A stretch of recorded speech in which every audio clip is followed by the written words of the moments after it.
కీర్తన గ్రంథము 88వ కీర్తన సుమారు 1వ వచనం నుంచి 10వ వచనం వరకు చదువుకుందాం. యెహోవా నాకు రక్షణకర్తయగు దేవా, రాత్రి వేళ నేను నీ సన్నిధిని మొరపెట్టిన నాడు నా ప్రార్థన నీ సన్నిధిని చేరునుగాక. నా మొరకి చెవియొగ్గుము, నేను ఆపదల్లో నిండి ఉన్నాను. నా ప్రాణము పాతాళానికి సమీపించి ఉన్నది. సమాధిలోనికి దిగువారిలో నేను ఒక్కనిగా ఎంచబడి తిని, నేను త్రాణ లేని వారి వలె అయితిని, చచ్చిన వారిలో విడవబడిన వాడిని అయితిని. నేను సమాధిలో పడి ఉన్నా, హతులలో ఒకరినైతిని, నీవింకా స్మరింపని వాని వలె అయితిని. వారి నీ చేతిలో నుండి తొలగిపోయి ఉన్నారు కదా. అగాధమైన గుంటలలోను, చీకటి గల చోట్లలోను, అగాధ జలములలోను నీవు నన్ను పరుండబెట్టి ఉన్నావు. నీ ఉగ్రత నా మీద బరువుగా ఉన్నది. నీ తరంగములన్నీ నన్ను ముంచుచున్నవి. నా నెలవరులను నాకు దూరముగా ఉంచి ఉన్నావు. నీవు వారి దృష్టికి నన్ను హేయునుగా చేసి ఉన్నావు. ఎలుపలికి రావల్ల కాకుండా నేను బంధింపబడి ఉన్నాను. బాధ చేత నా కన్ను క్షీణించుచున్నది. యెహోవా ప్రతిదినము నేను నీకు మొరపెట్టుచున్నాను. నీ వైపు నా చేతులు చాపుచున్నాను. మృతులకు నువ్వు అద్భుతములు చూపెదవా. ప్రేతలు లేచి నిన్ను స్తుతించెదరా. నా వాయిస్ చివరి వరకు వినబడుతుందా? చిన్న మోగదయ చేయండి ఇలా. Okay, right. అందరి దగ్గర బైబిల్ ఉంది కదా. ఎవరి దగ్గర బైబిల్ లేకపోయినా సిగ్గు లేకుండా పక్కవారు బైబిల్ చూడండి. బైబిల్ చూస్తూ వినండి. క్రైస్తవ సభలకి బైబిల్ లేకుండా రాకూడదు. బైబిల్ ఉండాలి. ప్రతి ఒక్కరికి సొంత బైబిల్ ఉండాలి. నా దగ్గర మొబైల్ ఉందంటే మొబైల్లో చూస్తుంటే మీ మొబైల్ ఎంత పవిత్రమైందో అందరికీ తెలుసు. కాబట్టి బైబిల్లోనే చూడండి. సరే, తెలుగు అక్షరాలు తెలుసు కనుక చదువుకున్నాం. చదివింది ఏమన్నా అర్థమైందని ప్రశ్నించుకుందాం. యథార్థంగా మనకేమన్నా అర్థమైందా? సిగ్గు లేకుండా ఒప్పుకుందాం, మనకేం అర్థం అవ్వలేదు కానీ చదివాం. మన వాక్యాన్ని చదివినప్పుడు ఆ వాక్యం మనకు అర్థం కాలేనప్పుడు ఆ వాక్యం చదివిన ఒకటే, చదవకపోయినా ఒకటే. చాలామంది వాక్యాన్ని ఎందుకు చదువుతారంటే పుణ్యం వస్తుందని చదువుతారు. చదివితే పుణ్యం రాదు. నేను సీరియస్గా చెప్తున్నాను. చదివింది నీకు అర్థమై దాని ప్రకారం బ్రతకాలను నిర్ణయించుకున్నప్పుడు నీకు దేవుడు ఆశీర్వాదం వస్తుంది. ఓ గంట ఈ సభలో గడిపి వెళ్ళిపోతే మంచి జరగదు. నేను సీరియస్ చెప్తున్నా, జరగదు. మరి ఎప్పుడు మన జీవితానికి ఆశీర్వాదకరంగా మారుతుంటే వాక్యం నీకు అర్థం అవ్వాలి. నేను ఏ సభకు పోయినా ముందు వాక్యం ఎంత విలువైందో చెప్పిన తర్వాతే నేను వాక్యంలోకి వెళ్తాను. చదివిన వాక్య పఠనాలు మనం జాగ్రత్తగా అర్థం చేసుకుంటే ప్రతి వాక్యానికి ఒక సందర్భం ఉంటుంది.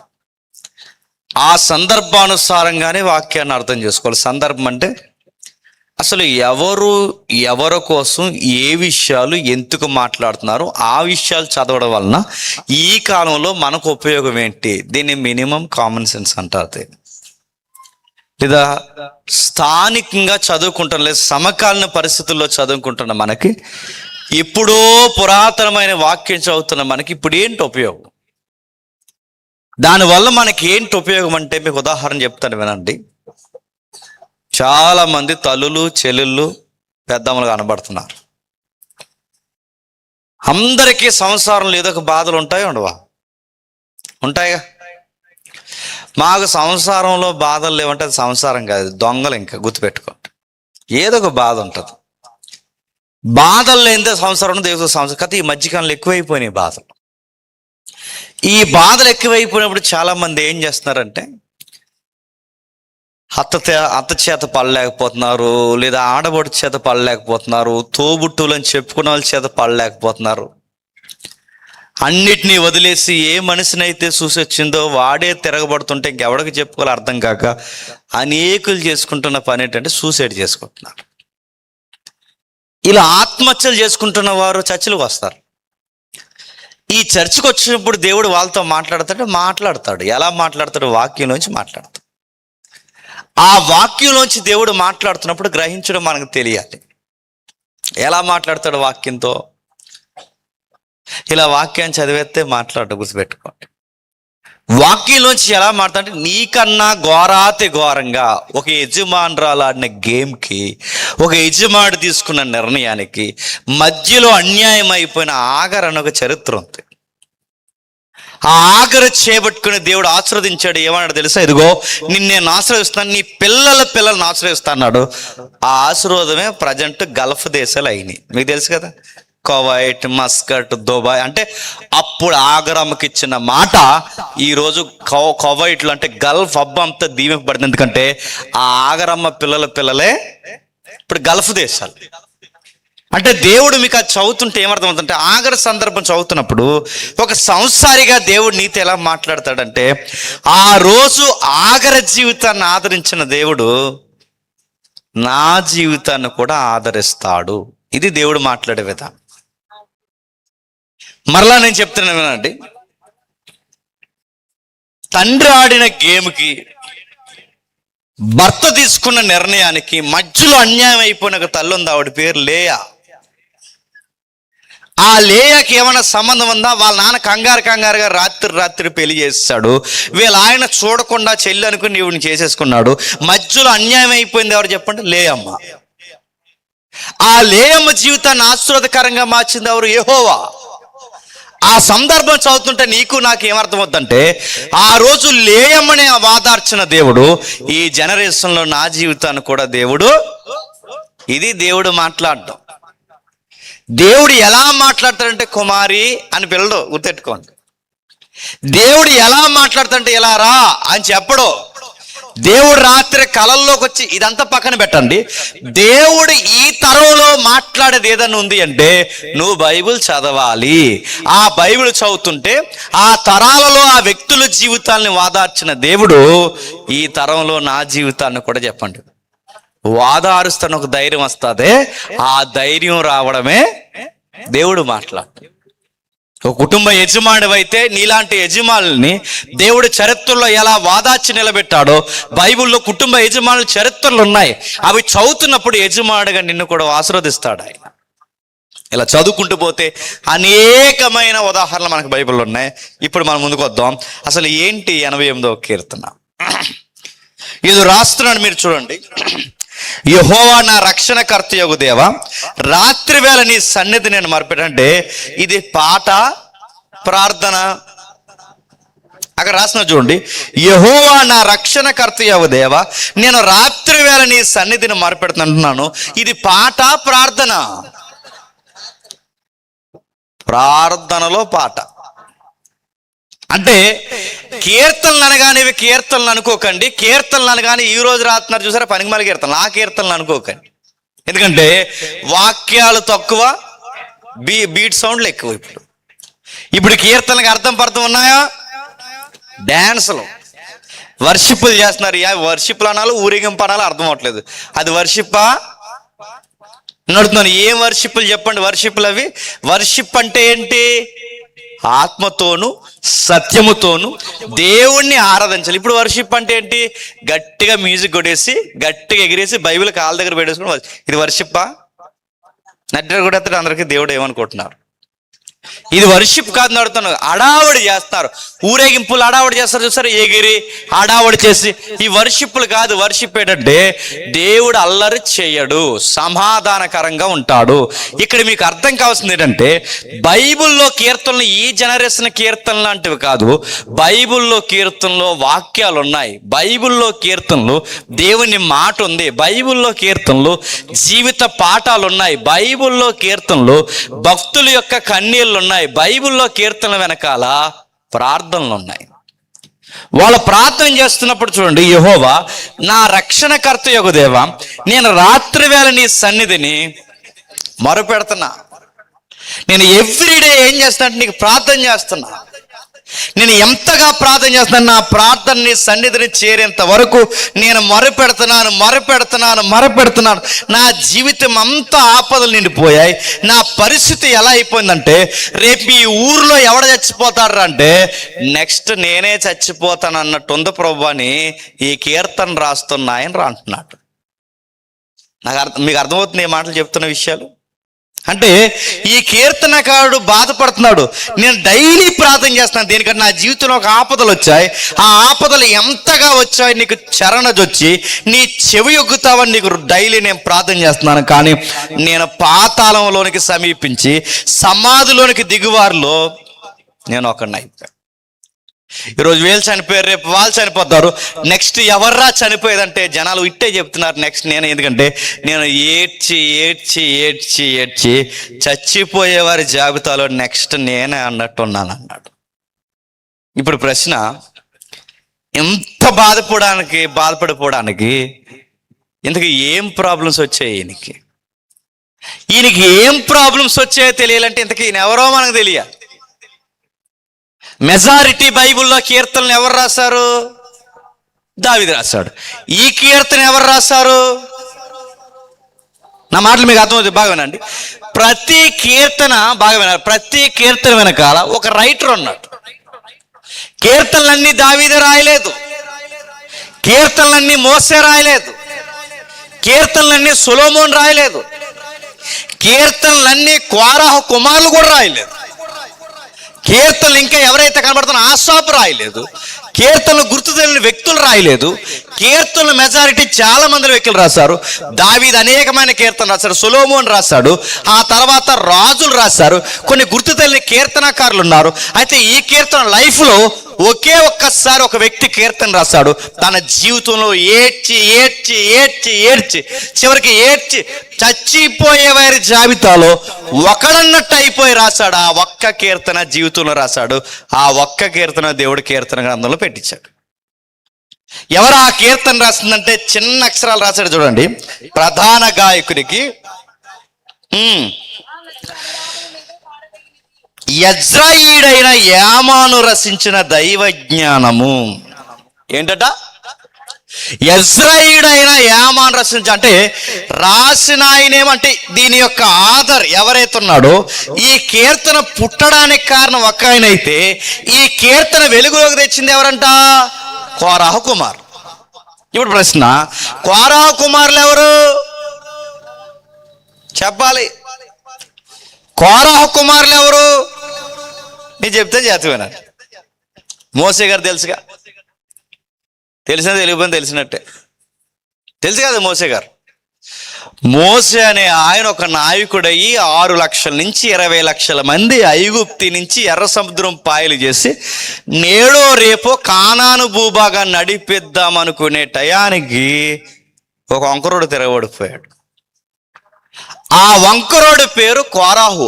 ఆ కోరాహు ఎవరి తాలూకంటే మోసే గారికి బాబాయ్ ఉంటే ఆ బాబాయ్ గారి అబ్బాయి కోరాహు. అంటే మోసే గారికి చుట్టాలు బ్రదర్ అవుతాడు ఎవరు? ఈ కోరాహు. ఈ తిరగబడిపోయినట్టు ఈడు ఒక మాట అన్నాడు. ఏమన్నాడంటే, నువ్వు పెద్ద నాయకుడివి, నువ్వు చెప్పినట్టు మేము వినాలి, నువ్వు కూర్చోమంటే కూర్చోవాలి, లెగమంటే లెగాలి, మేము వినవయ్యా, మా మాట కూడా వినేవాళ్ళు ఉన్నారని చెప్పి 250 మందిని చూసి మురిసిపోయాడు మనిషి. అంటే వీడికో పార్టీ ఉంది, ఆ పార్టీ 250 మంది పార్టీ. ఆ పార్టీతో మోసే మీదకి ఎప్పుడైతే తిరగబడిపోయాడో మోసే గారు బాధపడ్డాడు. నాయకుడికి ఉండే గొప్ప లక్షణాలు ఏంటంటే ఏడిసే ప్రతి ఒక్కడికి ఎక్స్ప్లెనేషన్ ఇస్తూ ఉండకూడదు. అది కుటుంబ యజమాని అయినా సంఘ నాయకుడైనా ఎవరైనా ఎవడ పడతాడు గాలి మాటలు మాడతాడు. ప్రతి ఒక్కడికి ఎవరిని ఇచ్చుకుంటూ కూర్చుంటామా? అందుకే మోసే గారు చేసిన పని ఏంటంటే ఎవరికి వివరించకుండా మోసే గారు చేసిన పని దేవుడికి చెప్పి వదిలేశాడు. దేవుడు సీరియస్ అయ్యాడు. వెంటనే తెల్లారేసరికి మోసేతో దేవుడు అన్నాడంటే, మోసే నీ మీదకి ఎవరైతే తిరగబడుతున్నారో వీళ్ళందరినీ ఒక పక్కకు రమ్మాను, నీ మాటిని వాళ్ళందరూ పక్కకు రమ్మాను.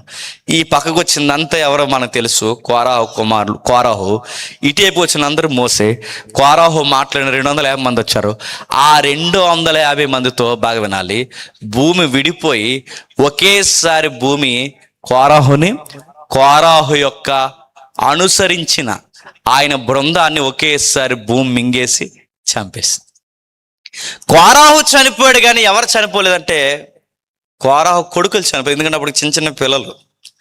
ఆ పిల్లల్ని దేవుడు చంపకుండా వదిలేసేసరికి ఈ పిల్లలు పెద్దోళ్ళై, ఆ పిల్లలు మరింత పెద్దవారైతే, ఆ పిల్లలకి పెళ్ళిళ్ళు అయితే, ఆ పిల్లలకి పిల్లలు పుడితే, ఆ పిల్లలైతే, మీ ఊరు ఎలాగైతే ఇంకో ఊరు నుంచి విడిపోయింది ఇప్పుడే అన్నాను, అలాగే వీళ్ళ ఊరంతా జనాంగం అయ్యారు. ఆ ఊరంత జనాంగం అయితే సరిగ్గా ఆ టైంకి అంత జనాభా అభివృద్ధి చెందే సమయానికి ఇశ్రాయేలుకి 2వ రాజు పరిపాలిస్తున్నాడు. ఆ 2వ రాజే దావీదు. ఈ దావీదు పరిపాలిస్తున్నప్పుడు దావీదుకు ఒక ఐడియా వచ్చింది, ఒక ఆశ పుట్టింది. ఏమన్నాడంటే, దేవా, గొర్రెలు కాసుకుంటున్న తీసుకొచ్చి నన్ను ఎక్కడో అంతఃపురంలో కూర్చోబెట్టావు, నన్ను ఎక్కడో తీసుకెళ్ళి ఇదిగో ఇలాంటి బంగారు భవంతులో కూర్చోబెట్టావు, నీకు మాత్రం నీ సన్నిధికి సరైన నివాసం లేదు, నీకు మందిరం కడతాను ప్రభువా అన్నాడు. దేవుడు అన్నాడు, ఐడియా బాగుంది కానీ నువ్వు కట్టొద్దు అన్నాడు. ఏ ప్రభు అంటే, నీ చేతులు చెప్పండి రక్తము చేత తెడుస్తున్నాయి కనుక నువ్వు కట్టడానికి వీల్లేదు. అప్పుడు దావీదు ఆశను దేవుడు నెరవేర్చడానికి దేవుడు అన్నాడు, ఆశగా నీ ప్రాణాన్ని తృప్తిపరుస్తాను, నీ కొడుకు ద్వారా కట్టిస్తానులే అన్నాడు. ఆ కొడుకే సొలొమోను. ఆ సొలొమోను వచ్చాడు. సొలొమోనుకి కావాల్సిన 46 ఎకరాల స్థలం కొన్నాడు. సొలొమోను రావడానికి కావాల్సిన మెటీరియల్ అంతా సిద్ధపరిచాడు. సొలొమోను వచ్చే సమయానికి పూజారులు అంటే యాజకులను సిద్ధపరిచాడు. దేవాలయంలో పనిచేయడానికి కావలసిన పరిచారకులను సిద్ధపరిచాడు. దేవాలయంలో పనిచేయడానికి కావలసిన గాయకులను రెడీ చేశాడు. దేవాలయానికి కావాల్సిన అందరు రెడీ చేశాడు. ఇప్పుడు దేవాలయాన్ని బంగారంతో కట్టబోతున్నాడు కనుక ఆ దేవాలయాన్ని కాపలా కాయడానికి సైనికులు కావాలన్నాడు. ఆ సైనికులే కోరాహు కుమారులు. అర్థమైనట్టే. ఇలా వచ్చారు కోరాహు కుమారులు. ఈ కోరాహు కుమారుల్ని సైనికులు ఎవరైతే ఉన్నారో వీళ్ళందరినీ తీసుకొచ్చి వీళ్ళందరినీ దావీదు ఏం చేశాడంటే, దేవాలయాన్ని కాపలా కాయడానికి, సిటీని కాపలా కాయడానికి ద్వారపాలకులు విభాగాలుగా పెడితే, వీళ్ళు చెకింగ్ డిపార్ట్మెంట్లో సైనికులుగా అంటే కమాండర్స్గా పనిచేస్తున్నప్పుడు వీళ్ళు వస్తూ పోతున్న పబ్లిక్ని అబ్జర్వ్ చేస్తూ ఇక్కడికి వచ్చిన భక్తులు ఎవరైతే ఉన్నారో ఆ భక్తిని వెలుగులోకి తీసుకురావడానికి వీళ్ళ పాటల కింద రాశారు. అంటే వీళ్ళకి గవర్నమెంట్ ఎంప్లాయీసే కాదు, దేవుడి కొరకు పాటలు రాసిన గొప్ప రైటర్స్ కూడా. అలాంటి పాటని వెలుగులోకి తీసుకొచ్చారు. ఆ పాట మూలం ఎవరిదంటే ఏమానది. ఈ పాటని వెలుగులోకి తీసుకొచ్చింది ఎవరంటే కోరాహు కుమారులు. ఇంతకీ ఇప్పుడు ప్రశ్న, ఇంతగా బాధపడ్డానికి ఏమాను ఎవరు? ఇప్పుడు ప్రశ్న, ఈయన ఇంతగా బాధపడ్డాక రాస్తున్నారు చూడండి, నేను పాతాళంలోకి సమీపించి ఉన్నాను, నా ప్రాణం తాళలేని వాళ్ళే అయిపోయింది, నేను చచ్చిన వారిలో ఎడవబడిన వాడిని అవుతాను, నేను సమాధిలో పడి ఉన్న అతుల్లో ఒకని వల్ల అయిపోయాను. ఎంత బాధపడిపోతున్నాడు. ఇంతకీ అన్ని ఆపదలు ఈ అబ్బాయికి ఏమొచ్చాయి?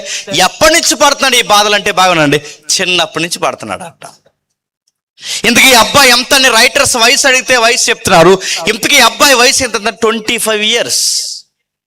అంటే ఈ పాట రాసే సమయానికి, అంటే ఈ కీర్తన ఈ అబ్బాయి తెర మీదకి తీసుకొచ్చే సమయానికి 25 సంవత్సరాలట. 25 సంవత్సరాల అబ్బాయికి ఏం బాధలు ఉంటాయండి? ఈ జనరేషన్ బట్టి చెప్పండి. 25 సంవత్సరాల కుర్రోడికి ఏం బాధలు ఉంటాయి? దిక్కుమాల లవ్ స్టోరీలు ఉంటాయి. ఇంకా ఏముంటాయి చెప్పండి? వాళ్ళ అమ్మో బాబు వాడికి ఏదోడు కొనకపోతే అది పెద్ద బాధలా ఫీల్ అవుతాడు ఇటు. లేదా ఎగ్జామ్స్కి సరిగ్గా చదవకపోతే ఫెయిల్ అయినందుకు బాధపడతారు. నేను అడుగుతున్నాను, 25 సంవత్సరాల కుర్రోళ్ళు దేనికోసం బాధపడితే? ప్రియులారి కోసం బాధపడతారు, బాధపడితే వస్తువుల కోసం బాధపడతారు. ఈ అబ్బాయి దేనికోసం బాధపడతారు? అరే ఇంత ఏడ్చి బాధపడతాడు. ఎంతగా బాధపడతాడు? ఇంకా కిందకి రాస్తున్నారు చూడండి 15వ వచనంలో, బాల్యము నుండి నేను బాధపడి చావునకు సిద్ధమై. ఎప్పటి నుండి? 1 కాదు 2 కాదు, బాల్యం నుంచి. అంటే మీరు గమనించండి, 25 years అంటే మీరు బాల్యంలో ఒక 2 ఏళ్ళు పక్కకు తీసిన, చిన్నప్పటి నుంచి ఒక 20+ అంటే 20 సంవత్సరాల పైనుండే చెప్పండి 50 బాధపడుతున్నాడు అంట. ఇంత చిన్న వయసు నుంచి ఈ అబ్బాయి బాధపడడానికి కారణం ఏంటి? ఆయన బాధపడమే కాదు, కింద కట్టినాడు, నీ కోపాగ్ని నా మీదకి పొర్లి ఉన్నది, నీ మహా భయములు నన్ను సంహరించి ఉన్నవి, నీళ్లు ఆవరించున్నప్పుడు దినవంతా నన్ను ఆవరించున్నవి, అవి నన్ను చుట్టూరా చుట్టుకొని ఉన్నవి. నేను బాధపడుతున్నప్పుడు నా బాధను చెప్పుకోవడానికి ఒక ఫ్రెండ్ లేడు, నా బాధను చెప్పుకోవడానికి ఒక బంధువు లేడు, నా అన్నవాడు నాకు ఒక్క లేడు, నాకున్నది తోడల్లా ఏమనుందంటే అక్కడ రాస్తున్నాడు, చీకటే నాకు బంధువు అయ్యారు. గదిలో కూర్చుంటాను, ఏడుస్తాను, చెప్పుకుందామంటే ఒక్క ఫ్రెండ్ లేడు. ఎవడైనా కొన్ని రోజులు ఫ్రెండ్గా ఉంటాడంటే వాడు కొన్ని రోజులు ఉంటాడు, తర్వాత వాడు నాకు దూరం అయిపోతాడు. మా ఇంటికి ఎవరైనా బంధువులు వస్తారంటే చాలా కాలం అయిపోయింది, మా ఇంటికి బంధువులు రావడమే మానేస్తారు. మా ఇంటికి ఒక బంధువు రాడు, ఒక స్నేహితుడు రాడు, నా అన్నవారు ఎవరు లేరు. నా బాధ చెప్పుకోవడానికి నా ఫ్యామిలీ కూడా నా వైపు చూడదు. అందుకే చిన్నప్పటి నుంచి ఏడ్చి ఏడ్చి ఏడ్చి ఏడ్చి నా గదే నాకు స్నేహం అయిపోయింది, నా గదిలో ఉన్న చీకటే నాకు బంధువు అయిపోయారు. నా బాధ ఎవరికి చెప్పుకోలేదని 25 years లేదా 20 years నుంచి రోజు రాత్రి పగలు ఏడుస్తూ ఎవరికి చెప్పుకుంటున్నాడట? దేవుడికి. ఇప్పుడు బాగా వినండి, యంగ్ స్టార్స్ బాగా వినండి. అంత బాధ ఈ అబ్బాయికి ఏమొచ్చిందో తెలియాలంటే ఈ అబ్బాయి కోసం మనకు తెలియాలి. అసలు అంత బాధపడిపోవడానికి ఈ అబ్బాయికి అంత బాధలు ఏమున్నాయంటే, చాలా బాధలు. అంటే చనిపోతున్నాడట. అక్కడ రాస్తున్నారు చూడండి 11వ వచనంలో, సమాధి నీ కృప ఎవరినైనా ఎవరింతురా, సమాధిలో నాకు నాశన కోపంలో నీ విశ్వాసం ఎవరైనా చెప్పుకుందురా, అంధకారంలో నీ అద్భుతము తెలియజగునా, పాతాళంలో నీతి తెలియదగునా, యెహోవా నేను నీతోనే మనవి చేయుచున్నాను, ఉదయమున నా ప్రార్థన నేను ఎదుర్కొనను, యెహోవా నీవు నన్ను విడిచిటయాలా, నీ ముఖము నాకు చాటు చేయటయాలా. నేను ఉండలేకపోతున్నాను. నెల కాదు, 2 నెలలు కాదు, 3 నెలలు కాదు, 4 నెలలు కాదు, సంవత్సరం కాదు, 2 సంవత్సరాలు కాదు, 20 సంవత్సరాల పైనుంచే ఏడ్చి ఏడ్చి ఏడ్చి నా కన్నులు ఎలా అయిపోయంటే, నా కన్ను స్కీనించిపోయింది.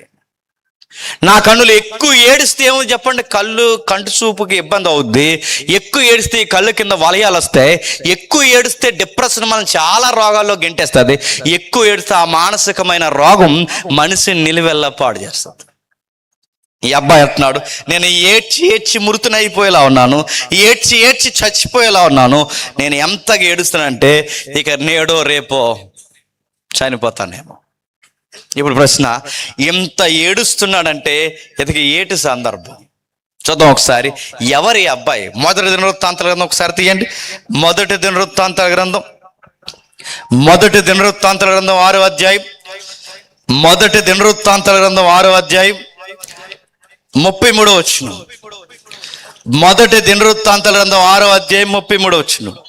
ఈ ప్రకారము తమ కుమారులతో కలిసి కనిపెట్టుచున్న వారు ఎవరనగా, తమ కుమారులతో కలిసి కనిపెట్టుచున్న వారు ఎవరనగా, కహతీయుల కుమారుల్లో గాయకుడగు హేమాను ఇతడు సమూయేలు కుమారుడగు. కహతీయుల కుమారుల్లో గాయకుడు. ఇప్పుడు ప్రశ్న, కహతీయుల కుమారులకు చెందిన వాడే హేమాను. ఇప్పుడు మళ్ళీ ప్రశ్న, కహతీయులు ఎవరు? అన్ని ప్రశ్నలే మనకి. చెప్పండి, కహతీయుడు ఎవరు? కహతీయులు అంటే ఇశ్రాయేలు 12 గోత్రాలు ఉన్నాయిగా. 12 గోత్రాలు లేవీలు అనే ఒక గోత్రం అని తెలుసుగా. ఆ లేవీలు గోత్రాల మళ్ళీ వ్యక్తులు ఉన్నారు. ఆ వ్యక్తులకు వంశాలు ఉన్నాయి. ఆ లేవీల్లో ఒక వంశమే కహతీయులు. అంటే ఈయన ఎవరన్నమాట? లేవీడు. లేవీలో ఒక కహతీయులు. ఆ కహతీయుల వంశానికి చెందిన వాడే ఈ హేమాన్. ఈ హేమాన్ యొక్క వృత్తి అని చెప్తున్నాడు. ఇతడు గాయకుడు. ఇప్పుడు చెప్పండి, ఇతడు గాయకుడే కాదు, మంచి రచయిత. మంచి రచయితే కాదు, మంచి గాయకుడు. మంచి గాయకుడు రచయితే కాదు, అక్కడ రాష్ట్రాన్ని మీరు చూడండి, సమూయేలు గారికి మనవడు. ఇప్పుడు ప్రశ్న, సమూయేలు గారు ఎవరు? చెప్పండి. ఎవరు? అన్నా కొడుకు. ఇప్పుడు బాగుండండి, అన్నాకి ఎలాంటి పరిస్థితుల్లో సమూయేలు పుట్టబడుతున్నాను. సమూయేలు గారికి మనవడికే ఇంత ఏడుపు ఉందంటే బహుశా ఏదో పెద్ద గొడవే ఉండుంటుంది. అసలు సమూయేలు గారు అంటే చిన్న వ్యక్త? ఇది ఎలా ఉందంటే పేరు గొప్ప. చెప్పండి, సమూయేలు గారి పేరు చెప్తే అందరి గౌరవం. మరి సమూయేలు గారు మనవడు ఇంత ఏడవడానికి ఇంతకీ పరిస్థితులు ఏమయ్యాయి? అసలు సమూయేలు గారు అంటే చిన్న ఇట్ట? సమూయేలు గారు ఏదన్నా ఊరిలోకి వెళ్తున్నారంటేనే ఆ ఊరంతా భయపడేదంట. అసలు సమూయేలు గారు ఎలాంటి పరిస్థితుల్లో పుట్టాడు మీకు తెలియాలంటే ఒక్కసారి సమూయేలు క్యాపబిలిటీ ఏంటో తెలిస్తే ఆ కుటుంబంలో పుట్టిన ఈ అబ్బాయి ఎందుకు ఏడుస్తాడో మనకు అర్థమవుద్ది. ఒక్కసారి న్యాయాధిపతుల గ్రంథం రండి. న్యాయాధిపతుల గ్రంథం 19వ అధ్యాయం. న్యాయాధిపతుల గ్రంథం 19వ అధ్యాయం. న్యాయాధిపతుల గ్రంథం 19వ అధ్యాయం. న్యాయాధిపతుల గ్రంథం 19వ అధ్యాయం మొదలు వచ్చుండి. న్యాయాధిపతుల గ్రంథం 19వ అధ్యాయం మొదలు వచ్చును. ఇశ్రాయేలీలకు రాజులైన దినములలో లేవీయుడనే ఒకడు ఎఫ్రాయిమీయుల మన్యపు ఉత్తర భాగమున పరదేశుగా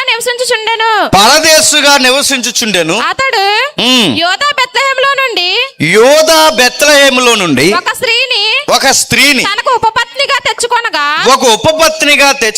అతని ఉపపత్ని అతన్ని విడిచి ఒకనితో వ్యభిచరించి యోధా బెత్లెహేములోని తన తండ్రి ఇంటికి పోయి అక్కడ 4 నెలలుండెను. జాతకి వినండి, మీకు పరిస్థితులు అర్థం కావాలి. హేమాన్ అంటే ఏంటో చూడడం ప్రారంభిస్తే మనకు దారిలో ఎదురైన వ్యక్తి సమూయేలు పరిస్థితులు ఏంటో మనకు అర్థం కావడానికి ముందుకెళితే సమూయేలు పుట్టే సమయానికి సమాజం ఎలా ఉందట? ఒక్కొక్కడు 2-3 చేసుకుంటున్నాడట. ఆఫీసర్లు ఏమో ఒకరు, చెప్పండి, అనాఫీసర్లు ఇంకొకరు. ఇలా చేసుకుంటూ చూడండి. పైగా ఎఫ్రాయిము మంజంలో లేవీడు అంటే ఎవరండి? లేవీడు అంటే ఎవరో బాగునండి, దైవజనుల గుంపు. అంటే దేవుడు తరపున పనిచేయాల్సిన నాయకుల్లో ఒకడు. ఆ నాయకుడట ఏ ఊరు పిల్లను ఉపపత్రిగా ఉంచుకున్నాడట? చెప్పండి, బెత్లెహేం అంటే ఎవరండి? బాగేనండి, మహారాజులు పుట్టబోయే ఊరు అప్పటికే. ఆ మహారాజు అంటే దావీదు గారి ఊరు, ప్రభు అయిన యేసుక్రీస్తు వారు పుట్టిన ఊరు. అలాంటి ఊర్లో పనికిమాలిన కూడా ఉందంట, గుర్తుపెట్టుకో. గొప్ప సంఘాల్లో కూడా పనికిమాలిన మోకుంటారంటే ఉంటారు. ఎంత భక్తి జీవితంలో కూడా సంఘాన్ని చెడగొట్టే పనికిమాలిన వారు ఉంటారంటే ఉంటారు. ఇక్కడ మీరు చూడండి, అంత మంచి ఊర్లో, ప్రవచనం కలిగిన ఊర్లో, దైవం ఎదురు చూసిన ప్రాంతంలో ఇలాంటి పనికిమాలిన భక్తిహీనులు ఉన్నారట. ఆ భక్తిహీనుల ఉపపత్ని ఈమె ఎవరో చూడండి, ఆ సంసారంలోకి వచ్చింది. ఏమైంది? వస్తే బాగానండి, వచ్చింది కుదురంగా ఉందా? గుర్తుపెట్టుకోండి, మధ్యలో వంకరగా ఉన్నది ఎవరైనా లైఫ్లోకి వస్తే వంకర పనిలే చేస్తుంది. మగాళ్ళు జాగ్రత్తగా వినాలి, బాగా వినండి. మధ్యలో ఎవరైనా తగిలితే మధ్యలో వచ్చే పనిలే చేస్తుంది. నీ కోసం జీవితాంతం నిష్ఠాగరిష్ఠగా ఉండిపోవడానికి ఆవిడేమి ప్రారంభం నుంచి నీతో ఉన్నది కాదు. ఆవిడ తిరిగేసి అడుగుతుంది. అడిగితే వీడి దగ్గర సమాధానం ఉంటుందా? మీ ఆవిడ ఉండగా నా దగ్గరికి ఎందుకు వచ్చావు, నా దగ్గర అడిగితే చెప్పగలడా? అది కూడా అంటుంది, ఏమని? నువ్వేమి రైట్ ఉందని నన్ను అడుగుతావు, నువ్వేముందని నన్ను అడుగుతావు, ఇదిగో నువ్వు అలా ఉండగా నా దగ్గరికి ఎలా వచ్చావో నేను కూడా, చెప్పండి, నువ్వు ఉండగా వెళ్ళా, నువ్వేంటి నువ్వు నన్ను అడగాలంటే ముందు ఇది ఉండు అని అంటదా అనదా? అదే చూడండి, ఈ అమ్మాయి ఎంత బర్తింకారమో. చాలా మంది చేస్తే తప్పదే. ఇలాంటి మధ్యలో నమ్మారంటే వీళ్ళు నిలువెల్లా ముంచేస్తారు. ఇలాంటి పని మీరు చేస్తే, ఈ పని చేస్తుంది చూడండి, ఏం చేస్తుంది? వీడితో ఉందా నీతి నిజాయితీ ఉందా? కక్కుర్తి పనులు చేసేది కక్కుర్తి పనులే చేస్తుంది. మళ్ళీ ఇంకో కక్కుర్తి పని ఎవరితోనో చేసింది, పోయింది. వీడికి తెలిసింది, అరే ఇది తేడారా, ఇది ఇంటి ఇల్లాంటిది కాదు. ఇలాంటి కక్కుర్తి పని ఎలా చేస్తుందంటే, నేను ఉండగానే ఇంకో కళ్ళు కప్పే పని చేస్తుందంటే, ఇలాంటి దాంతో జర్నీ మంచిది కానీ ఆగిపోతే బాగుండుగా. కొత్త కోళ్ళ కోపం నుంచి వెళ్ళిపోయింది అన్నట్టు వెళ్ళి బతులాడడానికి వెళ్ళాడు. ఎక్కడికి? ఆ బెత్లెహేము. అక్కడికి వెళ్ళి బతులాడడానికి వెళితే ఆ బతులాడు తీసుకొస్తున్నారు. అదేమో చిన్నూరా, ఎఫ్రాయిముకి బెత్లెహేముకి చాలా దూరం ఉంది. అక్కడి నుంచి ఇక్కడ తీసడానికి ఈరోజు ఏమైనా కార్లు ఉన్నాయా? ఈ రోజు ఉన్నట్టు. ఆ రోజుల్లో ఏమన్నా ఈ రోజుల్లో ఉన్నట్టు వాహనాలు ఉన్నాయా? ఏమీ లేవు. అంత దూరం నుండి తీసుకుని రావడానికి వెళుతున్నప్పుడు ఆ వెళుతుండా యెరూషలేము నుంచి బతినాడు తీసుకొచ్చాడట. మరి ఏం బతినాడో ఏం చెప్పాడో కండిషన్స్ ఏం అప్లై అయ్యో మనకు తెలియదు, కానీ మొత్తం మీద తీసుకుని వచ్చాడు. ఆ గాడిద మీద తీసుకుని వస్తుండగా ఒక ఏరియాకి వచ్చేసరికి చీకటి పడిపోయిందంట.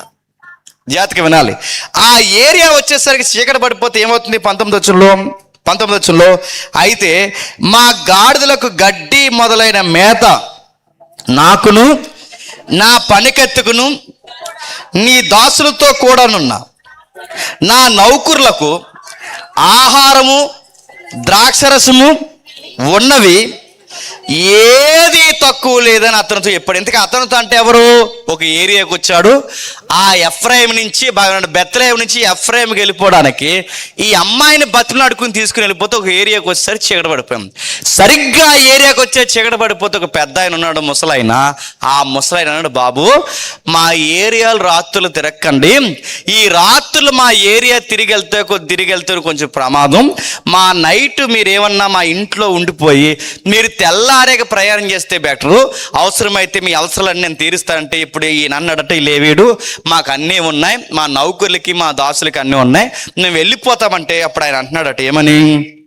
ఆ ముసలివాడు నీకు క్షేమం కలుగును గాక, నీకేమైనా తక్కువైతే వాటి భారం నా మీద ఉంచుము, మెట్టికి ఈదులో రాత్రి గడపకూడదు. ప్రశ్న అడుగుతాను, చెప్పండి, బాగా వినండి. మెట్టికి రాత్రులు ఎక్కడ గడపకూడదట? ఎక్కడ గడపకూడదట? ప్రశ్న. ఎందుకు ఈదులో గడపకూడదంట? దయ్యాలు తిరుగుతాయా? ఎందుకు ఈదులో గడపకూడదంట? రాక్షసులు తిరుగుతాయా? ఎందుకు ఈదుల్లో గడపకూడదట? కింద రాస్తున్నాడు చూడండి, ఎందుకు గడపకూడదు. మెట్టికి ఈదుల్లో రాత్రి గడపకూడదు చెప్పి తన ఇంట అతను చేర్చుకొని వారి గాడిదల కొరకు మేత సిద్ధపరిచి అప్పుడు వారు కాళ్ళు కడుక్కొని వారు సంతోషించుచుండగా ఆ ఊర్లో కొందరు పోకిరీలు ఎవరట? ఆ ఊర్లో కొందరు గడి చెప్పండి ఎవరంట? ఇప్పుడు చెప్పండి. రాత్రులు తిరిగే సన్నాసి బ్యాచ్ అంతా ఎవరు? చూసి చెప్పండి, మళ్ళీ చెప్పండి, గట్టి చెప్పండి. ఈ ఎదవల్ని ఎవరు అడగరా?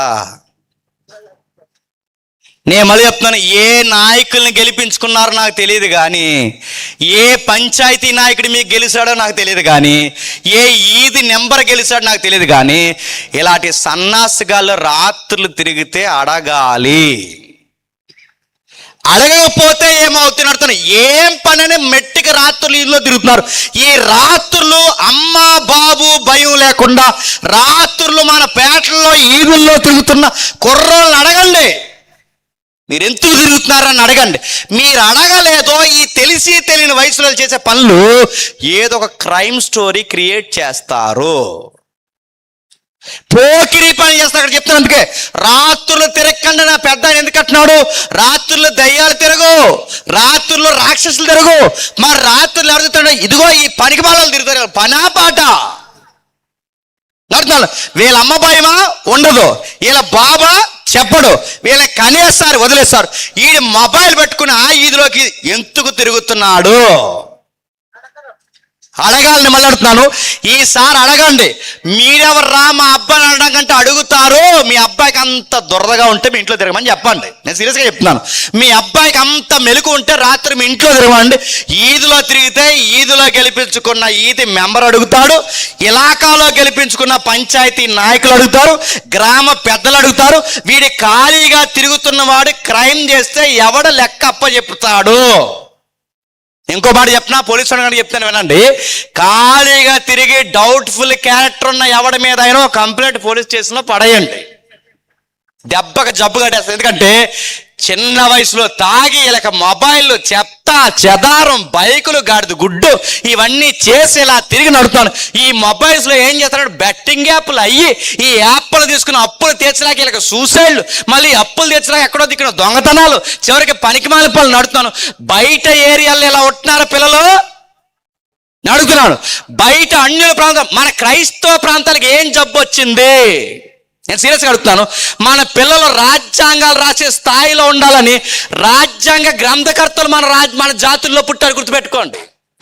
మన ఏరియాల్లో పుట్టి ఈది దీపాల కింద కూర్చొని చదువుకొని గొప్ప గొప్ప రాజ్యాంగాలు రాస్తారు. క్రైస్తవ ప్రాంతాల్లో పుట్టిన నడుతున్నాడు, వీళ్ళు అయ్యి తాగుతాడు, వీళ్ళు తాత తాగుతాడు, వీడు తాగుతున్నాడు, వీడు చిన్న వయసులో తాగుతాడు, సంసారానికి పనికొస్తాడా?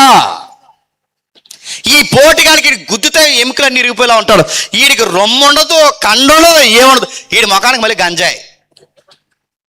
వీడి గంజాయి తాగుతాడు, బ్రాందీ తాగుతాడు, బిల్ల తాగితే దేనికి పనికొస్తావు? మీ ఆవిడతో సంసారానికి పనికొస్తావా? ఇప్పటి నుంచి తాగితే రేపు పొద్దున 25 ఏళ్ళు 30 ఏళ్ళ తర్వాత నీకు పెళ్ళి అవుద్ది. నీకు పెళ్ళి అయిన తర్వాత ఆ పిల్లని, ఈ మాట అంటే ఏమనకండి, సుఖపెట్టగలవా? ఆ అమ్మాయికి రూపాయి తెచ్చి ఇవ్వగలవా? ఆ అమ్మాయి వండడానికి ఏమైనా తేగలవా? నీ ఎముకలు అరిగిపోతాయి, నీ సత్తువు తగ్గిపోద్ది, నీ ఓపిక పోద్ది.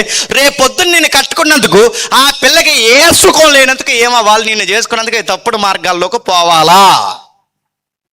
ఎవర్రా తిరిగేదంటే రాత్రులు చెబుతున్నారు చూడండి, పోకిరీలు నడుతున్నాను, పోకిరీలు నడుతున్నాను. పోకిరి అంటే రాత్రి తిరుగుతారు వీళ్ళు, వీళ్ళకి పని పాట నడుతాను. ఈదులు ఎలా వేగంగా పడతాడు, ఈదులు అంత వేగంగా ఇటుకి పడవలసిన పని ఏముందండి? నడుతాను, అంత వేగంగా నడుతాను. ఫ్రంట్ వీళ్ళు లేపుతాడట, బ్యాక్ ఏ వీళ్ళు లేపి ఎవరిని గుద్దేద్దామని నడుతున్నాను. ఈదులో చిన్నపిల్లలు తిరుగుతారు, పెద్దోళ్ళు తిరుగుతారు, వయసు తిరుగుతారు. వీడికి ఇంక విజ్ఞానం ఉండాలద్దా? వీడిని అడిగితే ఏమంటారు చెప్తున్నా, నా బండి నీ బండి అయితే ఇంట్లో తోలుకో నడుతున్నా. ఈదులు అందరికీ సంబంధం ఉంటుంది, ఈదులు అందరూ అడుగుతారు. మీరు అడగండి, వాళ్ళ అమ్మా బాబులు వెనకేసుకొచ్చారో వాళ్ళ మీద కూడా కంప్లైంట్ పడండి. ఇదిగో వీళ్ళ వల్ల మా ఏరియాకి ప్రాణాలకు ప్రమాదం ఉందని చెప్పండి. ఎందుకంటే వీళ్ళ అమ్మా బాబుల భయం వీడికి ఎలాగో లేదు. గ్రామ పెద్దల భయమైనా ఉండాలి. ఏదో ఒక భయం చెప్పండి. నడుతున్నాను, భయం చెప్పకపోతే వీడి ప్రాణాలు పోతాయి, భయం చెప్పకపోతే వీడి వల్ల ఇంకొక అమాయకుల ప్రాణాలు పోతాయి. బైకులు అంత వేగంగా తోలడం దేనికి నడుతున్నాను. వీడికి బైక్ కొనిచ్చారు, ఈయన వదిలేస్తే 100 రూపాయలు పెట్రోల్ కొట్టించుకోగలడు, మళ్ళీ 5 జేబులో దొంగతనం చేస్తాడు వీడు. వీళ్ళ అమ్మని అడిగాడట, వీళ్ళ అమ్మ నాన్న అంటారు చెప్పచ్చు కానీ మీ ఎదురంటే అన్నారట, మా మాట వింటలేదంటే, మీ మాట మీ కొడుకే వింటలేదంటే మీ కొడుకు మీకు పుట్టినందుకు ఆడు మీ మాట వింటలేదంటే మీరు ఫెయిల్ అయిపోయారు. అమ్మ నాన్నకు గుర్తుపెట్టారు, ఫెయిల్యూర్, అట్టర్ ఫ్లాప్ అయిపోయారు మీరు. మీ కొడుకు మీ మాట వింటలేదంటే నడుతున్నాను. వీళ్ళ పోకిరీలో నడుతున్నాను. ఇలాంటి పోకిరి అనే పదం బాగుందండి. ఇదేదో పెద్ద సినిమా హీరో డైలాగ్ అనుకోకండి. పోకిరి పోరం పోకని మళ్ళీ చెప్తున్నాను నేను. పోరంబోక్ అంటే బూదులు అనుకుంటారు, పోరంబోక్ అంటే పెద్దలను అడగని చెప్తారు. పోరంబోక్ అంటే ఎందుకు పనికిరాని పంచాయతీ భూములను ఏమంటారు? అది వీడికి చదువు ఉండదు, వీడికి ఇంటర్ అవ్వదు, డిగ్రీ అవ్వదు, ఐటీఐ జాయిన్ ఐటీఐ కూడా అవ్వదు వీడికి ఏమీ అవ్వదు. వీడు దేనికి పనికొస్తాడంటే వీడు గేమ్ ఆడతాడట. గేమ్లు అట కాల్చి ఎవరిని కాల్చేస్తావు? ఆ గేమ్లో అవతలోడు చెప్తాడు కాల్చేది, ఎవరిని కాల్చేస్తాడు అడుగుతావు, ఎవరిని కాల్చేస్తావు, ఏం చేస్తావు? ఈ పోకిరీలు నడుతున్నాను. ఈ పనికి మళ్ళీ మీ సైడ్ ఒక వీడియో వచ్చింది బయటికి. కుర్రగాడట, వాళ్ళు ఈరోజు సినిమా రిలీజ్ అయిందట. ఆ రిలీజ్ అవుతాడట, ఇక్కడ ఫ్లెక్స్ కట్టాడట. ఆ ఫ్లెక్స్ కట్టి ఆడికి అభిషేకం చేస్తాడు. బీరకాయ ఇలా కొట్టుకుని ఆ బ్లడ్ అంట ఆ యాక్టర్కి అభిషేకం చేస్తాడు. బీరకాయ కాదు, గొంతు కోసుకొని నువ్వు పుట్టడమే దరిద్రు. నువ్వు ఏ కోసుకి నీ బ్లడ్ తన్నించి ఇంకా బాగుతుంది అభిషేకం. నడుతున్నాను, బీర్లు తలమే కొట్టుకోవడం ఏంటి? నడుతున్నాను. ఇలాంటి టైటిళ్ళు పోకిరీలు, పనికి మాలినోళ్ళు, సన్నాసిగా ఇవి కానీ సినిమా టైటిళ్ళు. ఇంకా బ్లేడ్ ఎదవా చెప్పండి, గాలి ఎదవా, ఇవి టైటిళ్ళు. పనికి మాలిన ఎదవలు. ఈ ఎదవల టైటిల్ పెడితే ఆ ఎదవల ఫ్లెక్స్ ఇక్కడ తెస్తే ఆ ఫ్లెక్స్ ఇక్కడ కట్టి వీళ్ళ కింద తలకాయల పొట్టేలు వేసుకున్నారంట. సిగ్గుందని అడుగుతున్నాను. రే నువ్వు బాగా చదువుకున్న గవర్నమెంట్ ఎంప్లాయ్ అయితే ఊర్లోకి వస్తే నీ ఫ్లెక్స్ కట్టాలి, అక్కడ గుర్తుపెట్టుకో. నువ్వు బాగా చదివి నీ తల్లిదండ్రుల పేరు తెస్తే నువ్వు ఏదైనా ఫంక్షన్ చేసుకుంటే నీ ఊరే కడుతుంది నీకు ఫ్లెక్స్. ఆ సినిమా యాక్టర్ గారు ఫ్లెక్స్ కట్టడం నీకు 10 రూపాయలు ఏమైనా ఉపయోగం వస్తుందా? నీ నెలకు 7 రూపాయలు ఎత్తాడు పైనుంచి, నీకు దేనికైనా పనికి వస్తుందా? ఆ ఫ్లెక్స్ డబ్బులు నీకు ఎవరు ఇచ్చారు? మీ అయ్యి ఇచ్చాడు. ఆ ఫ్లెక్స్ డబ్బులు మీ అమ్మ ఇచ్చింది అడుగుతున్నాను. అవన్నీ నడుతున్నాను. ఇలా తగలెడతావు, రూపాయి సంపాదించు. ఆ సినిమా యాక్టర్లు ఏం ఉపయోగం చెప్పండి? వాళ్ళు ఎదవసోగులు కట్టి నువ్వు వెళ్ళి సేకండి ఆడు ఎత్తాడేమో నీకు కులం తక్కువడని చూస్తాను నేను, గుర్తుపెట్టుకో.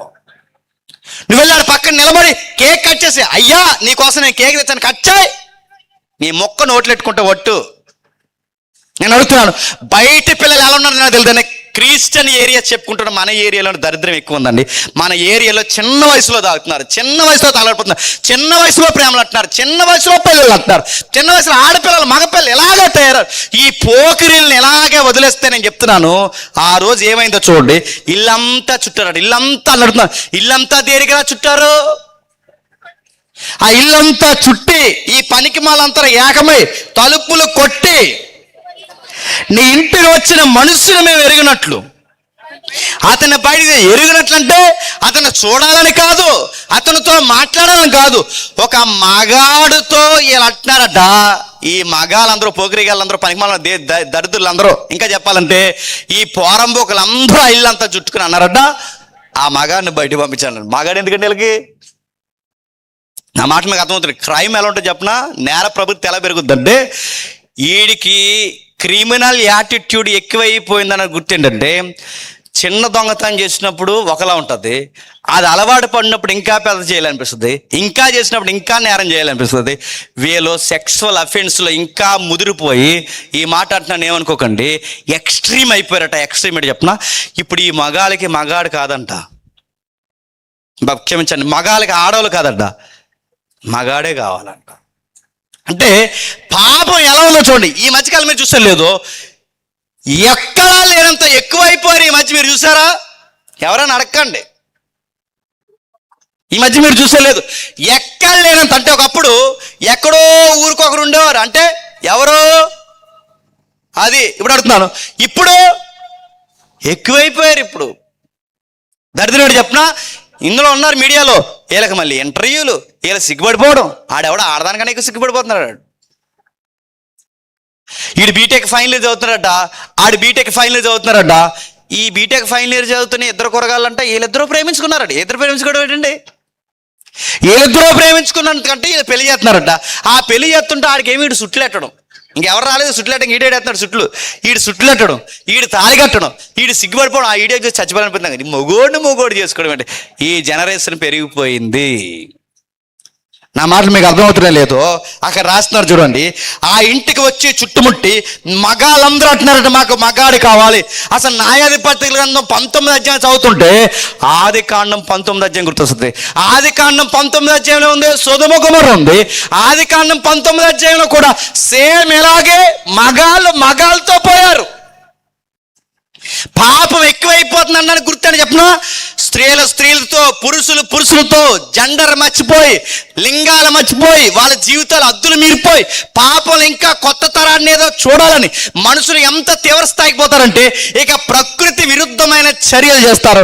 ఇవి చట్టంలో కూడా దొరకనంత నేర తీవ్రతకు పోయి ఇలాంటి నేరాలు ఎప్పుడైతే చేస్తున్నారో ఆ ఇంటి యజమాని బతినాడు, అయ్యా వీళ్ళు చెప్తున్నా, నా సహోదరులారా అలా కూడదు, అటు దుష్కార్యము చేయకూడదు. ఈ మనుషుడు నా ఇంటికి వచ్చిన కనుక మీరు ఈ ఎర్రి పని చేయకండి. మీకు కావాలంటే ఇదిగో కన్యకైన నా కూతురు ఉంది, సేమ్ లోతాలాగా అన్నాడు గుర్తుందా, కావాలంటే నా కూతురుని తీసుకెళ్ళి. సేమ్ మళ్ళీ ఇప్పుడు ఈ ముసలివాడు కూడా ఏమంటున్నాడు, కావాలంటే ఆడవాళ్ళు ఉన్నారు కానీ మగాళ్ళు తీసుకెళ్ళిపోవడం ఏంటి, ఆ మనిషిని ఏమి చేయకండి. అతని ఉపపత్రం కూడా మా దగ్గర ఉంది, ఆమెను తీసుకెళ్ళిపోండి. కానీ తన మాత్రం ఏం చేయకండి అంటే ఇల్లు కొట్టేశారట, దబా బాధ నడుతున్నాను. మీరు తిరుగుతున్నప్పుడు చేస్తున్న పనులు ఏవైతున్నావో పర్లేదులే, కుర్రోలేలే అలా తిరుగుతారంటే వీళ్ళ నేరాలు చేసి చివరికి భయంకరమైన హత్యలు చేయడానికి కూడా వెనకాడరు. మీరు చూసలేదు, ఈ మధ్య ఇంటర్వ్యూలు వస్తున్నాయి, మీరు చూసలేదు, మెజారిటీ ఖైదీలు సెంట్రల్ జైల్లో కుర్రోలు ఎక్కువైపోయారు తెలుసా? ఎందుకు? ఆవేశంలో గొడవలు, చెడు తిరుగుల్లో గొడవలు, అనవసరమైన కేసులు ఇరుక్కుపోవడం, ఇలాంటి పనికిమాలిన గొడవలు. ఎలా ఎందుకంటే వాళ్ళు అడగాల్సిన టైంలో అడిగే వాళ్ళు లేరు, చెప్పాల్సిన టైంలో చెప్పేవాళ్ళు లేరు, గద్దించే టైంలో వాళ్ళని గద్దించే వాళ్ళు లేరు. ఈ నేరాలకు అలవాటు పడిపోయారు. ఈ నేరాలకు అలవాటు పోతే ఈరోజు ఖైదీలుగా మిగిలిపోయారు. ఆ రోజు కూడా చూడండి, వీళ్ళందరూ వచ్చారు. ఆ వచ్చిన తర్వాత ఈయన తట్టుకోలేకపోయాడు, లోపల దాచేస్తారు. ఆ ఉపపత్ని ఎవరైతే ఉందో ఆ బెత్లెహేములో వచ్చి ఆవిడని బయటకు తోస్తారు, ఆవిడని తీసుకెళ్లారట. ఈ మాట చెప్తున్నందుకు కొంచెం ఏమనుకోకండి, తెల్లవార్లు ఆమె దేహాన్ని చేసేశారు. తెల్లవార్లు అంటే ఆ ఊర్లో ఇంకా మనుషులు కాదు, ఇంకా మృగాలు. ఒక అమ్మాయిని చేసి దారుణాతి దారుణంగా చంపేస్తే తర్వాత తెల్లారిన తర్వాత ఈ లేవీడు ఏం చేశాడట, ఆమె బాడీని 12 ముక్కలు నరికాడట. దీన్ని సమాజం అనాలా ఏమనాలి చెప్పండి? నా మాట మీకు అర్థమవుతున్నాయా? అంటే ఊళ్ళో కుర్రోళ్ళు బాలేదు, సంసారం చేస్తున్న యజమానులు బాలేదు. ఇప్పుడు అమ్మాయిని 12 ముక్కలు నరికారట. మనిషిని 12 ముక్కలు నరకడం ఏంటంటే భయం లేదా? ఇప్పుడు కూడా నరుగుతున్నారా లేదా? అలా ఆవిడ నాడు ఎవడో లెక్కెట్టుకున్నాడు, ఇటు 150 ముక్కలు లెక్కెట్టాడట. సరిగ్గా 150 ముక్కలు లెక్కెట్టాడట నరికేసి. 150 ముక్కలు నరికేసాట. ఇంకొకడు వాళ్ళ ఆవిడ ఎవరో ఉంది ఏలూరు దగ్గర 75 ముక్కలు నరికింది. 75 లెక్కెట్టుకుంది ఈవిడ కూడా. మా ఏరియాలో ఆవిడ ఉంది లెక్క ముక్కలు నరికేసి బయటికి పడేస్తే వాసన వస్తుందని చెప్పి ఉడకబెట్టేసింది. మీకు ఏమర్థమవుతుంది? నేర స్థాయి సమాజంలో ఎలా పెరిగిపోయిందో మీరు చూడండి. తన భార్యని, కౌగిట్లో ఉన్న తన భార్యని 12 ముక్కలు నరికి 12 గోత్రాలు. అంటే నరికేయడం వీళ్ళ ఇష్టమే, పాడు చేయడం వీళ్ళ ఇష్టమే, బయటికి గెంటేయడం వీళ్ళ ఇష్టమే. అంటే వీళ్ళకి భయం చెప్పాడు ఎవడో లేడు. అందుకే చూడండి, సమాజం ఎక్కువైపోయింది, నేరాలు ఎక్కువైపోయాయి, అధికమైన అక్రమ సంబంధాలు ఎక్కువైపోయాయి. మనుషుల్ని మేకల్ని కోడలు కోసినట్టు కోస్తున్నారు. సరిగ్గా ఇలాంటి టైంలో సంసారాలు బాలినప్పుడు, పరిస్థితులు బాలినప్పుడు, సమాజం బాలినప్పుడు, చివరికి ఆ ఏరియాలో పాస్టర్ గారి పిల్లలు బాలేదు. ఆ పాస్టర్ గారు ఏలి పాస్టర్ గారు తెలుసుగా, ఆ ఏలికి 2 కొడుకులు, ఆ 2 కొడుకులు కూడా బాలేదు. అలాంటి టైంలో సంఘాన్ని, సంసారాన్ని, సమాజాన్ని అన్నిటినీ బాగు చేయడానికి తెర మీదకి వచ్చిన వ్యక్తే సమూయేలు గారు. గుర్తుపెట్టుకోండి. అలాంటి ఆయన పుట్టి, మీరు సమూయేలు గారిని ఎందుకు ఇలా చదవండి. ఆ సమూయేలు అనే వ్యక్తి పుట్టి బాల్యం నుంచి యెహోవా యందలి భయభక్తులు, ప్రార్థన జీవితం ఎదిగి ఏలియా సరిచేయలేని సంఘాన్ని ఈయన సరిచేసి, సమాజాన్ని ఈయన సరిచేసి, ఈయన వచ్చిన తర్వాత సంసారాలు బాగుపడ్డాయట, ఈయన వచ్చిన తర్వాత సమాజం బాగుపడిందట, ఈయన వచ్చిన తర్వాత ఊరు బాగుపడిందట, ఈయన వచ్చిన తర్వాత అంతా బాగుపడిందట. సమూయేలు పేరు చెప్తే బెత్లెహేము ప్రాంతానికి మీరు ఇంటికి చదువు 12వ అధ్యాయం.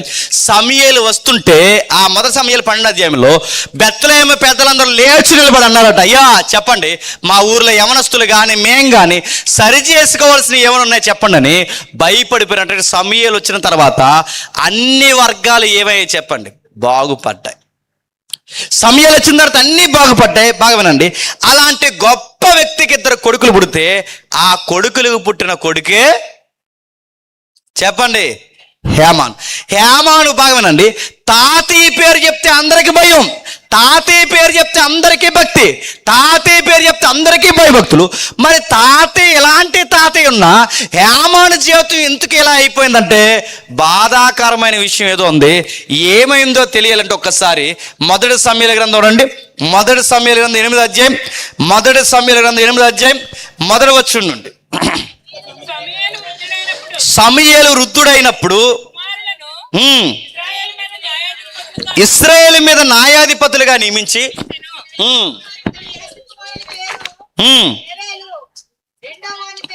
రెండో వాని పేరు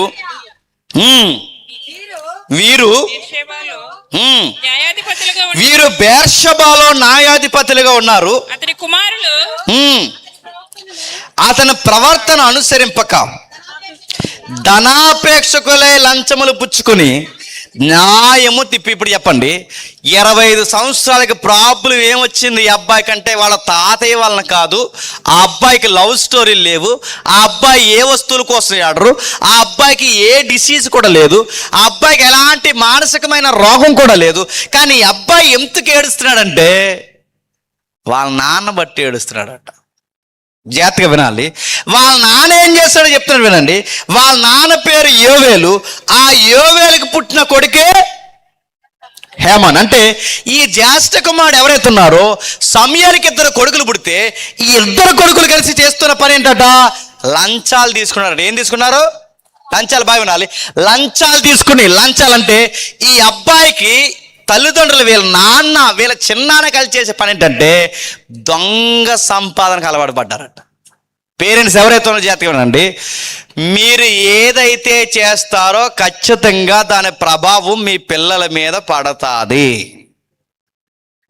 మీరు దొంగ సంపాదనతో ఎదిగితే ఊర్లో వాడ మాట్లాడుకున్న మాటలను బట్టి మీ నాన్న ఎలా ఎదిగాడో మాకు తెలిసి రాలన్న మాట మీ పిల్లోడు చెవిలో పడిందో ఆడి ఎదుగుదలకు ప్రమాదం అవుతుంది. చాలా మందికి తల్లిదండ్రులు తెలియాల్సిన విషయం ఇదే. అక్కడ రాస్తున్నారు చూడండి, వాళ్ళ నాన్న చిన్నాన్న అధిక ధనాపేక్షలు. అంటే వాళ్ళ నాన్న చిన్నాన్న ధనాపేక్షలు అయితే ఏంటి ఇతనికి ప్రమాదం అంటే ప్రమాదం కాదా? వీళ్ళు సమూయేలు వంటి ప్రవర్తన కాదు. వీళ్ళు చేసే పనులు ఏంటంటే సమూయేలు సింహాసనం మీద కూర్చుంటారు, క్షమించండి, సమూయేలు న్యాయపీఠ మీద కూర్చుంటారు. వీళ్ళు చేసే తప్పు ఏంటంటే ఈ సమూయేలు న్యాయపీఠ మీద కూర్చుని దొంగ తీర్పులు ఇస్తారంట. అంటే దొంగ తీర్పులు అంటే డబ్బు ఉన్నవాడికి ఒక తీర్పు, నోరు ఉన్నవాడికి ఒక తీర్పు, నోరు లేనివాడికి ఒక తీర్పు. ఇలాంటి దొంగ తీర్పులు తీరుస్తూ వీళ్ళు చేసింది ఏంటంటే చాలా బాధకు గురి చేశారట. సమాజంలో ఎక్కడ చూసినా సమూయేలుకి వయసు అయిపోయింది, సమూయేలు కొడుకులు తెర మీదకి వచ్చారు, సమూయేలుకి వయసు అయిపోయింది, సమూయేలు కొడుకులు తన పేరు చెప్పుకుని లంచాలకి మరిగేసి వీళ్ళు చెప్పిందే న్యాయం అయిపోయిందంట. బాధపడ్డారు. ప్రజలంతా బాధపడి ఒక రోజు ఒక నిర్ణయానికి వచ్చేసారు. ఆ నిర్ణయం ఏంటంటే సమూయేలు గారు ఉండగానే మనం ఏదో ఒక నిర్ణయానికి రావాలి. ఆ నిర్ణయం ఏంటంటే ఇలాగే వదిలేస్తే ఈ న్యాయాధిపతులు ఉన్న వాళ్ళు ఏం చేస్తున్నారంటే వీళ్ళు నోరున్న వాళ్ళకి న్యాయం తీరుస్తున్నారు, డబ్బు ఉన్న వాళ్ళకి న్యాయం తీరుస్తున్నారు, మనలాంటి అమాయకుల్ని బాధ పెడుతున్నారు. అందుకే మనలాంటి అమాయకులను బాధ పెడుతున్నారు కనుక ఇలా నేర తీవ్రత పెరిగితే రేపొద్దున మన పేదల సంగతి ఏంటని ఏడుస్తున్నారట ఇళ్లలోకి పోయి. ఇప్పుడు బాగునండి, రాత్రంతా ఒక కుటుంబ యజమానుడు ఏడ్చిన, రాత్రంతా ఒక కుటుంబ యజమానురాలు ఏడ్చిన ఖచ్చితంగా అమ్మ నాన్న ఏడిస్తే ఎవరు చూస్తారు చెప్పండి? పిల్లలు చూస్తారు. ఈ పిల్లలు రాత్రంతా ఏడ్చి పొద్దున్న ఆడుకోవడానికి ఈదులోకి వస్తే అదే ఆటలోకి ఏమాను కూడా ఆడుకోవడానికి వస్తే ఏమానుతో ఆ పిల్లలు ఏమంటారు చెప్పరా? ఏమంటారు తెలుసా? అరే నీతో మేము ఆడుకోరు, ఎందుకంటే రాత్రి అంతా మా అమ్మ నాన్న ఏడ్చారు. మా అమ్మ నాన్న ఏడవడానికి కారణం ఏంటంటే మీ నాన్న ఇచ్చిన దొంగ తీర్పు. మీ నాన్న ఇచ్చిన దొంగ తీర్పు.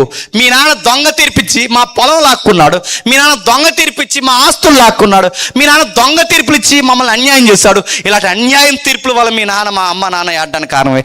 నీతో మేము ఆడుకోమని ఒక్క ఫ్రెండ్ లేడట ఈ అబ్బాయికి. అందుకే కీర్తనలు ఏమని రాస్తున్నాడు? నాకు ఒక్క స్నేహితుడు కూడా లేడని రాస్తున్నాడు. ఒక బంధువు అంటే బంధువులు తిట్టుకుంటున్నారు, స్నేహితులు తిట్టుకుంటున్నారు. అంటే ఈ అబ్బాయితో ఆడుకోవడానికి కూడా ఫ్రెండ్స్ రావట్లేదంటే ఇలా ఫ్యామిలీ మెంబర్స్ని బట్టి ఈ అబ్బాయితో ఎవరు మాట్లాడలేదు చెప్పండి? చిన్న చిన్న పిల్లలు ఆటలాడుకునే పిల్లలు కూడా ఈ అబ్బాయితో మాట్లాడడం మానేశారు. మానేస్తారంటే మానేస్తారు. నేను జాగ్రత్తగా చెప్తున్నాను, వినండి ముగించే ముందు. మీకు పిల్లలు పుట్టక ముందు వరకు ఎలా ఉండాలో నాకు తెలియదు, కానీ పిల్లలు పుట్టిన తర్వాత కొన్ని విషయాలకి దూరంగా ఉండాలి.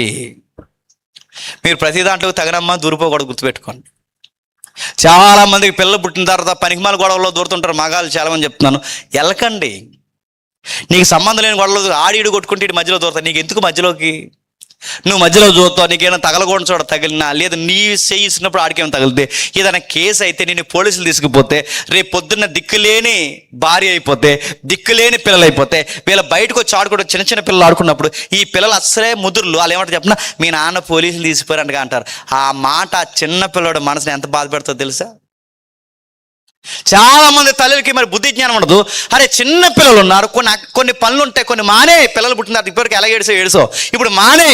ఇంకా తప్పుడు పనులు చేస్తే మీ అమ్మ పలాంటగా అంటే ఆ పిల్ల ఏమైపోతుంది, ఆ పిల్లోడు ఏమైపోతాడు? బుద్ధి జ్ఞానం ఉండాలిగా. ఇప్పటికి ఎలాగ ఏడుసో పనికి మాలి బతుకు, ఇప్పుడన్నా ఉండాలిగా.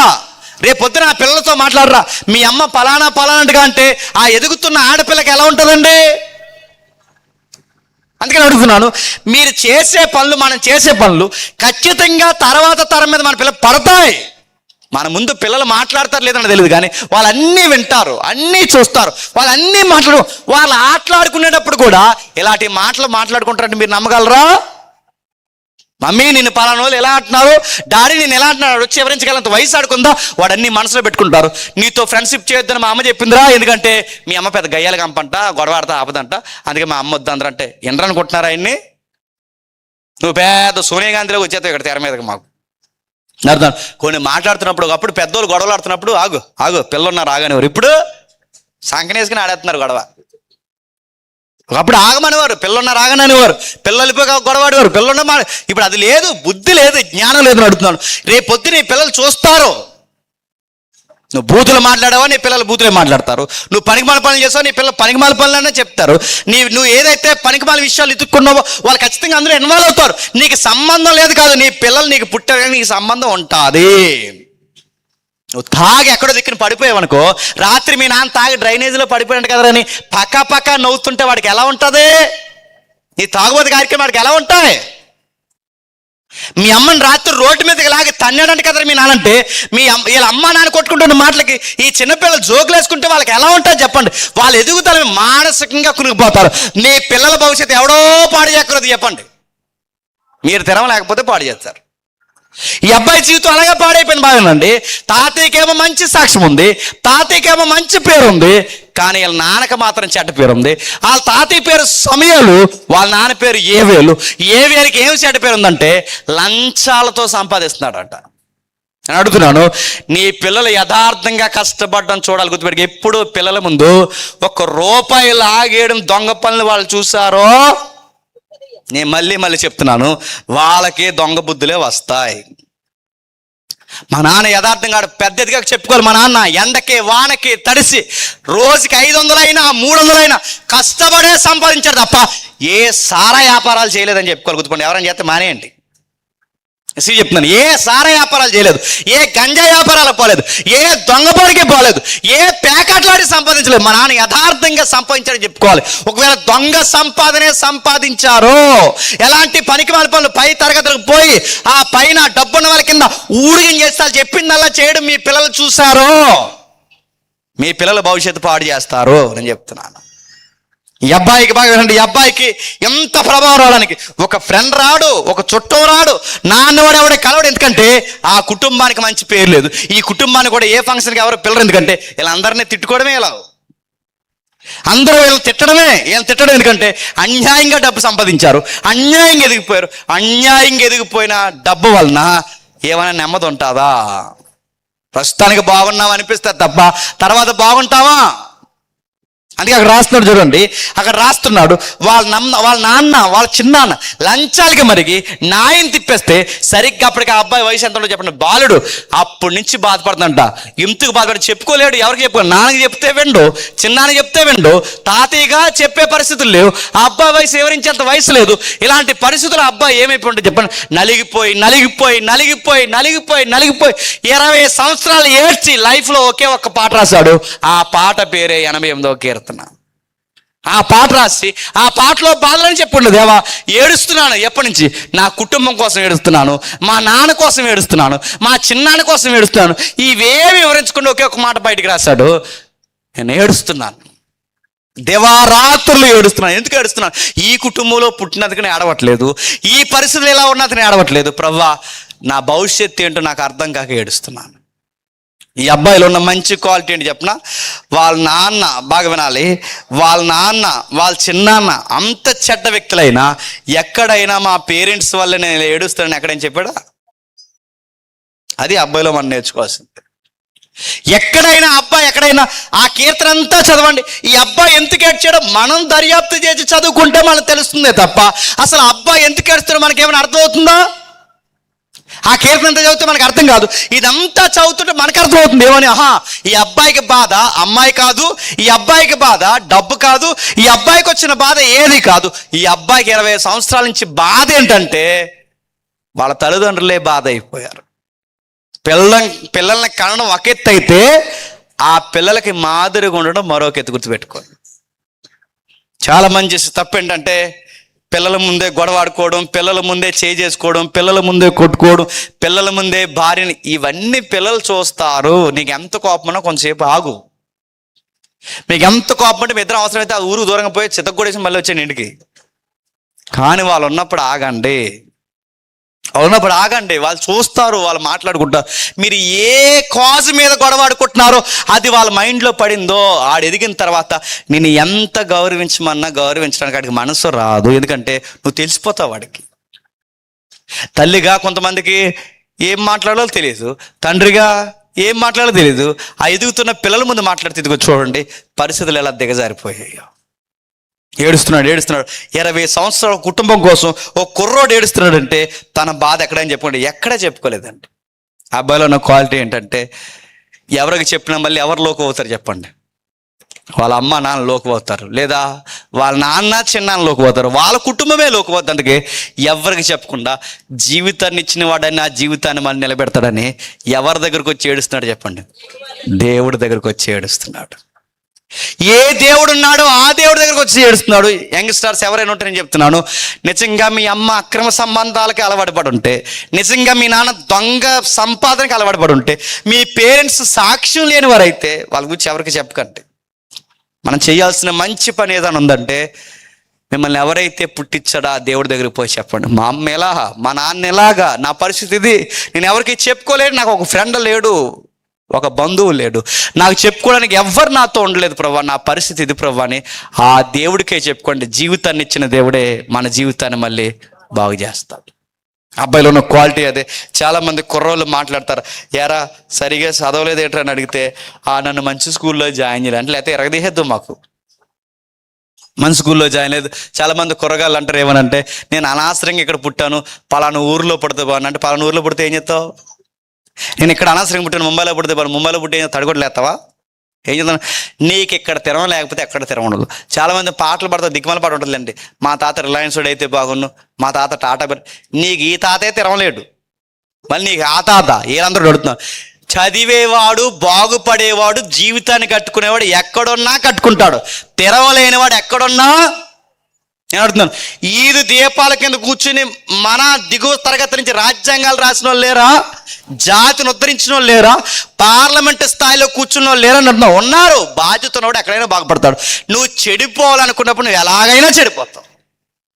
ఈ అబ్బాయి చిన్నాన్న మంచోడు కాదు, వాళ్ళ నాన్న మంచోడు కాదు, ఇంత ఎవరో మంచోడు లేకపోయినా ఆ అబ్బాయి ఏడ్చేడ్చి దేవుడు చెప్పుకున్నాడు.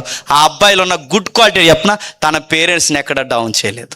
మీరు నేర్చుకోవాల్సింది, నిజంగా మీ అమ్మ మంచిది కాకపోవచ్చు, నిజంగా మీ నాన్న మంచోడు కాకపోవచ్చు, కానీ ఎవరికి చెప్పక వాళ్ళ గురించి. ఏ దేవుడు ఉన్నాడో ఆ దేవుడికి వచ్చి చెప్పుకో. ఎందుకంటే మన దేవుడు ఒక ఆజ్ఞ ఇచ్చాడు, ఏమని తెలుసా? మీ తల్లిదండ్రులను ఎలాటోలైనా, వాళ్ళు ఎలాటోలంటే ఎలాటోలైనా సన్మానించు. వాళ్ళు తాగుబోతులా సన్మానించు, వాళ్ళు తిరుగుబోతులా సన్మానించు, వాళ్ళకి ఇవ్వాల్సిన గౌరవం ఇచ్చేయి. ఎందుకంటే వాళ్ళకి తెలియదు రేపొద్దు నువ్వన్న నిలబడి, అమ్మా ఇది లైఫ్ కాదు, డాడీ ఇది లైఫ్ కాదు, ఇలా ఉండకూడదు, జీవితంలో సొసైటీలో ఇలా ఉండాలి, నువ్వు చెప్పే స్థాయి వచ్చేంత వరకు వాళ్ళకి ఇవ్వాల్సిన గౌరవాన్ని ఎంత తప్పన నువ్వు వాళ్ళ గౌరవాన్ని సమాజంలో వాళ్ళ ఇజ్జత్ తీయడానికి చెప్పండి, నీకు రైట్ లేదు. తల్లిదండ్రులు గౌరవించాలి. నేను అడుగుతున్నాను, యోసేపు కుటుంబం ఏదైనా మంచి కుటుంబమా? యోసేపు గారి కుటుంబం, పాత నిబంధన యోసేపు మంచి కుటుంబం చెప్పండి. వాళ్ళ నాన్న పేరు అదో రకం, వాళ్ళ అమ్మ అదో టెంపరు, వాళ్ళ చిన్నమ్మ ఆవిడ గేమింగ్. నేను అడుగుతున్నాను, ఒక్కొక్కరు ఒక టైపు. వాళ్ళ అన్నీలు ఒక ఊరిని నరికేస్తారు, వాళ్ళ చెల్లి ఆడెవడో ఏదో చేశాడు, వాళ్ళ చెల్లి పేరు దేనా. ఒక్కరికైనా మంచి సాక్ష్యం ఉందో చెప్పండి? ఎక్కడైనా వాళ్ళ ఫ్యామిలీని డౌన్ చేశాడా? నేను అడుగుతున్నాను, దావీదు కుటుంబంలో దావీదుకి ఏమైనా గౌరవం ఉందా? కానీ దావీదు ఎక్కడైనా తన కుటుంబాన్ని తక్కువ చేశాడా? శత్రువుని కూడా తక్కువ చేయలేదు. మనం నేర్చుకోవాల్సింది చెప్పిన, ఒక కుర్రోడు లేదా ఒక జీవితంలో ఉన్న ఒక వయసులో ఉన్న యవనస్తులు ఎలా ఎదుగుతారంటే, ఇదిగో ఇలాంటి విలువలు పాటించాలి. మా పేరెంట్స్, మా బ్యాక్గ్రౌండ్, మా ఫోర్ ఫాదర్స్ ఎలాంటి వాళ్ళైనా సరే నేను వాళ్ళని గౌరవిస్తాను, వాళ్ళ జీవితానికి నేను గౌరవపదంగా మారుతాను. వాళ్ళ తేలేని గౌరవాన్ని చెప్పండి నేను తెస్తాను. నా నుంచి మొత్తం లైఫ్ టర్న్ అయిపోవాలి, నా కుటుంబం యొక్క భవిష్యత్తు మారిపోవాలని. నువ్వు చదువు కసిగా, నువ్వు కష్టపడి చదువు. నడుతున్న వయసు ఉన్నప్పుడు సేవింగ్స్ అంటే ఏంటో నేర్చుకో, డబ్బు ఎలా దాయాలో నేర్చుకో. 30 ఏళ్ళు దాటేసరికి 40 ఏళ్ళు దాటేసరికి నీకంటే ఒక అకౌంట్ ఫుల్గా మెయింటైన్ చేయడం అంటే ఏంటో, ఆ టైంకి నా దగ్గర ఇంత డబ్బులు ఉన్నాయని ఒక క్యాపబిలిటీ సంపాదించు. సోకైన బట్టలు వేసుకోను, సోగ్గా తినడం, ఈ సోకులు ఎక్కువ రోజులను గుర్తుపెట్టుకో. నువ్వు తల్లిదండ్రులు తేలేని గౌరవం నువ్వు తేవాలని ఒక కసి తీసుకో. నడుతాను, వాళ్ళ చిన్నాన్న వాళ్ళ నాన్న వలన సమయాల గౌరవం పోయింది. కానీ గమ్మత్తని చెప్తున్నా, వాళ్ళ చిన్నాన్న వాళ్ళ నాన్న తీసిన గౌరవాన్ని మళ్ళీ ఎవరు తెస్తున్నారు తెలుసా? ఏమంది తెచ్చాడు గౌరవాన్ని. నీ కుటుంబంలో తలకాయలు, నీ కుటుంబం గౌరవం తీసేసినా నువ్వు కసిగా ఉండు. ఈ మీటింగ్ ఎవరు పెడుతున్నారంటే అడిగితే నేను చెప్పారు నాకు, యవనస్తులు కలిసి పెడుతున్నారు. నడుతాను, ఈ యవనస్తులందరూ కూడా చెప్తున్నాను, ఈ యవనస్తులు అయిన వారు కూడా మీటింగ్ పెట్టేసి వెళ్ళిపోవడం కాదు, మీ ఊరికి మీ సంఘానికి కూడా మీరే గౌరవంగా ఉండాలి. రేపు నుంచి ఈదులో నేను కనబడను చెప్పండి, మీటింగ్ ఎట్టించిన కనబడతారు. మీరు మీటింగ్ ఎట్టేసి పక్కకు పోయి మళ్ళీ ఈదులో మీరే లింగిలి పైకి ఎట్టేసి గొడవ పెట్టేస్తున్నారు అనుకోండి, చెప్పండి ఏలేనండి మన మీటింగ్ ఎట్టి అంటారా? ఇక్కడ కుర్చీలు వేసి ఇక్కడే పనులు చేసి మళ్ళీ మీరే గొడవలు దిగిపోయి లేనిపోయిన తతం కార్యక్రమాలు ఉన్నాను అనుకోండి, మిమ్మల్ని అంటారా? నన్ను అనరు చెప్పండి, మిమ్మల్ని అంటారు. అందుకే మిమ్మల్ని బట్టి మీ సంఘానికి గౌరవం రావాలి, మిమ్మల్ని బట్టి మీ కుటుంబానికి గౌరవం రావాలి. మీరు ఏదన్నా బాధల్లో, ఇబ్బందుల్లో, సమస్యల్లో, మీరు ఏదలేని బాధలు ఏదన్నా ఉంటే, పేదరికంలోనే ఉంటే, ఇబ్బందుల్లోనే ఉంటే, సాక్ష్యం లేని కుటుంబంలోనే నువ్వు పుట్టుంటే, ఏమాన్ చేసిన పని చేయండి, వచ్చి దేవుని దగ్గర ప్రార్థన చేయండి. దివారాత్రులు చేయండి. నెల చేస్తారో, 2 నెలలు చేస్తారో, 3 నెలలు చేస్తారో కాదు. ఆ అబ్బాయి 20 సంవత్సరాలు చేశాడు. ఎన్ని సంవత్సరాలు? 20 సంవత్సరాలు ప్రార్థించాడు. 20 సంవత్సరాలు ప్రార్థన చేస్తే అప్పుడు జవాబు ఇచ్చాడు. ఏంటి 20 ఇయర్స్ తర్వాత. అప్పటి వరకు జవాబు రాదు. మనకి 3 రోజులు కూడుకులు పెట్టి 3వ రోజు ఉపవాస కూడుకులు జవాబు రాతే ఇంక చచ్చికెళ్ళ మానేద్దాం మనం. 3 రోజులకే 3 వారాలు వెళ్ళి పని అవ్వకపోతే 7 వారాలు వెళ్ళాడు. 7 వారాలు పని అవ్వకపోతే మొత్తానికి ఇంకెక్కడ రానన్నాడు ఇటు. అది మన ప్రార్థన. 20 ఇయర్స్ ప్రేయర్ చేశాడు. 20 ఇయర్స్ అబ్బాయికి సమాధానం రాలేదు. ఎలా వచ్చిందో సమాధానం ఒకసారి చూడండి. మొదటి దినవృత్తాంత గ్రంథం ముగిద్దాం. మొదటి దినవృత్తాంత గ్రంథం 25వ అధ్యాయం. మొదటి దినవృత్తాంత గ్రంథం 25వ అధ్యాయం 5-6 వచనాలు చూడండి. మొదటి దినవృత్తాంత గ్రంథం 25వ అధ్యాయం 5-6 వచనాలు.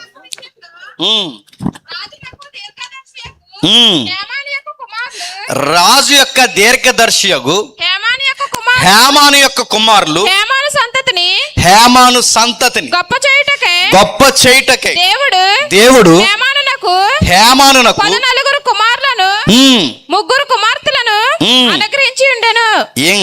వీరందరూ, అక్కడ మంచి మాట్లాడారు చూడండి. వీరందరూ దేవుని వాక్య విషయంలో రాజునకు దీర్ఘదర్శియగు యామాను యొక్క కుమారులు. అంటే రాజునకు దీర్ఘదర్శిగా పనిచేస్తున్న యామాను, ఆ యామానికి కొడుకులు. బాగునండి. అంటే ఈయనకి ఎన్ని క్వాలిటీస్ ఉన్నాయి? గాయకుడు, రచయిత, సంగీతం ఎలా ఉండాలో చెప్తున్నాడు. ఇప్పుడు రాజుగారికి ఏంటట? దీర్ఘదర్శి అంటే ఏంటి? భవిష్యత్తుకి ఏ నిర్ణయాలు తీసుకుంటే మన రాజ్యానికి మంచి పేరు వస్తుందో మంచి సలహాదారుడే దీర్ఘదర్శి. అలాంటి దీర్ఘదర్శి అంటే ఇంత మంచి క్వాలిటీస్ ఉన్నాయి. మీరు చూడండి, ఆయన దీర్ఘదర్శి, ఆయనకి గాయకుడు, రచయిత, ఇన్ని క్వాలిటీస్ ఉన్న ఆయన్ని దేవుడు హెచ్చించాలనుకున్నాడట. ఎలా ఇచ్చేస్తున్నారు చూడండి. హేమాను సంతతిని గొప్ప చేయడానికి అడుగుతున్నాడు. హేమాను సంతతిని ఎందుకు గొప్ప చేయాలనుకున్నాడు? సమూయేలు సంతతి చెడిపోయారు. సమూయేలు సంతతి నుంచి వచ్చినవాడు యామాను. ఇప్పుడు యామాను సంతతిని హెచ్చిస్తే మళ్ళీ సమూయేలు పేరు మళ్ళీ స్థాపింపబడుతుంది. ఎంత బాగా దేవుడు నిర్ణయం తీసుకుంటున్నాడు చూడండి. హేమాను సంతతిని ఎత్తించుటకే 14 కుమారులను 3 కూతుర్లు. ఇప్పుడు ప్రశ్న, 14 మంది కొడుకులు 3 కూతురు అంటే ఎంతమంది? టోటల్ 17 మంది పిల్లలు. ఈ అబ్బాయి ఇందాక మన కీర్తన చదివి 88వ కీర్తనలో, ఆ 88వ కీర్తన చదువుతున్నప్పుడు ఏమని ఏడ్చాడు చెప్పండి? నాకు ఎవరు లేరు, నాకు ఫ్రెండ్ లేడు, నాకు బంధువు లేడు, అసలు నాతో ఒక్క ట్రావెల్ చేసి ఒక్క నెంబరు లేడు, ఒక్కడు కూడా నాతో లేడు. ఎప్పుడు ఆయన బాధపడింది చెప్పిన, నాకు ఎవరు లేరు అని. ఆ ఏడుపుకి దేవుడు ఇచ్చిన సమాధానం ఏంటంటే, నీకు ఎవరు లేరు కాదు, నీకు 17 మంది ఉన్నారు అన్నాడు. హేమాన్ని ఎలా గొప్ప చేయాలి? హేమాను సంతతిని గొప్ప చేయడమే హేమాన్ని గొప్ప చేయడం. మీరు బాగా వినాలి.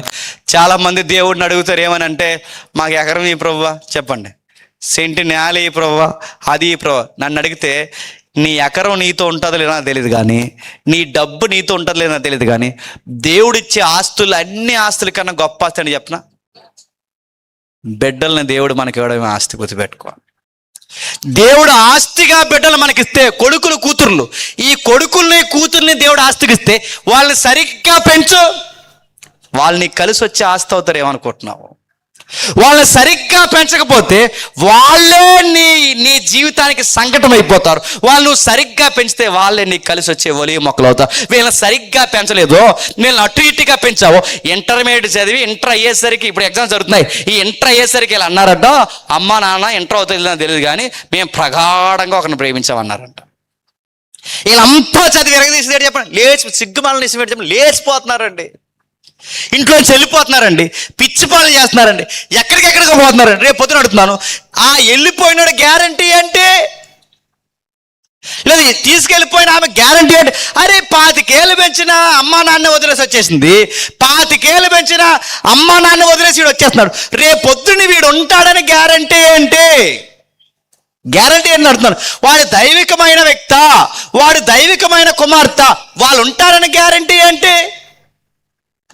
ఏ సంతతి ద్వారా దేవుడు మనల్ని మహిమపరచాలనుకుంటున్నాడో ఆ సంతతిని మీరు సరిగ్గా సండే స్కూల్లో, యూత్ మీట్లో, ఇలాంటి తరగతుల్లో, ఇలాంటి సభల్లో మీరు కూర్చోబెట్టకపోతే రేపొద్దున్న సామెత ఉంది, మొక్కయి వాళ్ళని వంగ తీయకపోతే వాళ్ళు మానే నిన్నే తంతారు. బాధాకరమైన విషయం చెప్పిన, మా ప్రేమకు అడ్డొస్తున్నారని పేరెంట్స్ మీదే కంప్లైంట్ ఇచ్చారంట. అది పరిస్థితి. వీళ్ళని బాగా చదివించిన దేనికి కంప్లైంట్ రాస్తారని పేరెంట్స్ మీద కంప్లైంట్ రాస్తున్నారు. వీళ్ళే మాకు ఎనిమిస్ అని చెప్తున్నారు, నడుపుతున్నాను. వీళ్ళ ప్రేమ, తల్లి ప్రేమ వీళ్ళకి కనబడదు, తండ్రి ప్రేమ వీళ్ళకి కనబడదు. ఈ ₹10 మెసేజ్ గడి ప్రేమ అంతా కనబడుతుంది వీళ్ళకి. వీళ్ళ ప్రేమలోనే కనబడతారు. రేపు పొద్దున్న జీవితం సగం నాశనం అయిపోయిన తర్వాత మళ్ళీ జీవితం కడదాం అనుకుంటే ఏమన్నా సినిమా ఆ రీల్ వెనక్కి తిప్పడానికి అయిపోయిందంటే ఇక మళ్ళీ చేసేదేమి లేదు. ఏదైనా చదువుకున్న దానికి చిన్న ఉద్యోగం పెద్ద చేసి ₹1 దాచుకోవడం తప్ప అంతకు మించి చేసేది ఏముంది చెప్పండి? హేమాను దేవుడు గొప్ప చేయాలనుకున్నాడు. హేమాన్ని గొప్ప చేయడం అంటే హేమాను సంతతిని గొప్ప చేయడమే. ఎలా గొప్ప చేస్తున్నాడు దేవుడు చూడండి. హేమానికి 17 మంది పిల్లల విలువ మనకు తెలుస్తుందో లేదో కానీ పిల్లలు లేని వాళ్ళు ఇంటికి వెళ్ళి అడగండి, ఆ పిల్లలు వేటు చెప్తారు. వాళ్ళు డబ్బులు ఉంటాయి, ఆస్తులు ఉంటాయి, ఎకరాలు ఉంటాయి, కానీ వాళ్ళ ఇంట్లో నవ్వు ఉండదు. ఆ నవ్వు ఎందుకు లేదంటే వాళ్ళకి పిల్లలు ఉంటారు. మనకేమో పిల్లలు తెలియదు. మన పిల్లలు పుడితే ఉంటారులే, ఆడుకుంటారులే అని వాళ్ళు ఎన్ని మాట్లాడటం. వాళ్ళకి పిల్లలు లేక వాళ్ళు బాధపడుతున్నారు. వాళ్ళకి పిల్లల్ని ఇస్తే బంగారం కన్నా బాగా పెంచుకునే వాళ్ళు ఉన్నారు. మన పిల్లలు మనం గాలికి వదిలేస్తాం. మన పిల్లల్ని ఏడుస్తున్నారంటే ఫోన్ ఇచ్చేస్తాం, ఏడుస్తున్నారంటే తెడ్డివేరు ఇచ్చేస్తాం, ఏడుస్తున్నారంటే ఏదైనా అడుగుతాం. వాళ్ళకి ఏమి ఇవ్వాలో, ఏం ఆడుకోవడానికి కనీసం వాళ్ళతో ఒక టైం స్పెండ్ చేసి వాళ్ళతో ఎలా ఉండాలో కూడా తెలియకపోతే రేపు పొద్దున మన పిల్లలు ఆస్తిగా ఉండాల్సిన వేళ్ళే చెప్పండి మన నెత్తికి చెప్పండి బరువే కూర్చుంటారు. దేవుడు ప్రతి ఒక్కరికి పిల్లల్ని ఎందుకు ఇస్తాడంటే ఆస్తికర్తలుగా మనకు కలిసి వచ్చే వలీయ మొక్కలుగా 17 మంది పిల్లల్ని ఇచ్చాడట. ఇంట్లో బోసిపోయిన ఇంట్లో 17 మంది పిల్లలంట. ఇల్లు ఎలా ఉంటుంది చెప్పండి? ఒకడుంటేనే మామూలుగా ఉన్నది ఇల్లు. అలాంటిది ఇల్లు అంతా పిల్లలైతే సందడిగా ఉంటుంది అడుగుతాం. నీకు నాకు ఆ సందడి బోర ఉద్యమం. కానీ హేమాన్ ఇంటికి వెళ్ళి అడిగితే ఇంతమంది పిల్లలు నీకు ఎలా ఉందా అని అడిగితే ఏమని అంటాడు, నా జీవితం చాలా తృప్తిగా ఉంది, ఎందుకంటే ఇన్ని రోజులు 20 సంవత్సరాలు నా ఇల్లు అంతా చెప్పండి బోసిపోయింది. నాకు ఎవరో లేక, నాకు నాన్నవారు లేక, నాకు స్నేహితులు లేక, ఎవరో లేక ఎంతకాలం ఇచ్చాను. నాకు స్నేహితుల కన్నా గొప్పవాళ్ళు, బంధువుల కన్నా గొప్పవారు నా పిల్లలు ఉన్నారు. ఎందుకంటే స్నేహితులైనా మన దగ్గర అన్నీ ఉన్నప్పుడే మనతో ఉంటారు, బంధువులైనా మనకు అన్నీ ఉన్నప్పుడు మనతో ఉంటారు. కానీ పిల్లలు నిజంగా భయభక్తుల్లో పెంచిన పిల్లలు మనం చచ్చే వరకు మనం చేయబట్టుకుని ఉంటారు. గుర్తుపెట్టుకోండి. అందుకే దేవుడు వాళ్ళని ఏమంటాడంటే నీ పిల్లలు నీ భోజనం వాళ్ళ దగ్గర చెప్పండి ఒలీవ మొక్కలు అవుతారు. ఎప్పుడవుతారు? నీ పిల్లలకు కూడా యెహోవా యందలి చెప్పండి భయభక్తులు ఉంటాయి. ఈ పిల్లలకి ఏమి నేర్పించాడు? 17 మంది పిల్లలు పుడితే ఏం చేశాడు చూడండి. వీరందరూ ఆసాపునకును, ఒదీదునకును, తన ఏమానునకును రాజు చేస్తున్న కట్టడ ప్రకారం యెహోవా ఇంటిలో తాళములు, స్వరమండలములు, సితార వాయించుచు, గానము చేయుచు తన తండ్రి చేతి కింద దేవుని మందిరపు సేవ జరిగించుచునెను. యెహోవా గానము చేయట్లో నేర్పు పొందిన తమ సహోదరులతో కూడా ప్రవీణులైన పాఠకులు లెక్క 285 మంది. ఇప్పుడు చెప్పండి, 280 నుంచి 300 మందిలో యామాను కొడుకులు కూడా ఉన్నారంట. వీళ్ళని దేవుడు వాళ్ళ కొడుకుల్ని ఇస్తే, యామాన్ గారి కొడుకుల్ని ఇస్తే హేమాన్ ఏం చేశాడు చెప్పండి? తలకో లక్ష తింటారని నెలకన్నాడా? మనకే పిల్లలు ఉంటే ఏం చేస్తాం చెప్పండి? ఆడినెక్కడ, ఈయనెక్కడ, ఆడినక్కడ అన్నిటిలో జాయిన్ చేసి ఇంక అందరితో పని చేసి మనం ఏ పని చేయము, ఇంకా లింగ్ కట్టుకుని బుల్లెట్ వేసి తిరగడం ఇంకా. కానీ ఆయన చూడండి ఏం చేశాడు, ఆ 10 మంది పిల్లలు మగపిల్లలు ఉంటే ఆ మగపిల్లని ఏం చేశాడు? ఏ దేవుడైతే నాకు పిల్లల్ని ఇచ్చాడో ఆ పిల్లల్ని దేవుని సన్నిధిలో నిలబెట్టాడు. హేమాను ఊరకే దేవుడు గొప్ప చేయాలనుకోలేదు.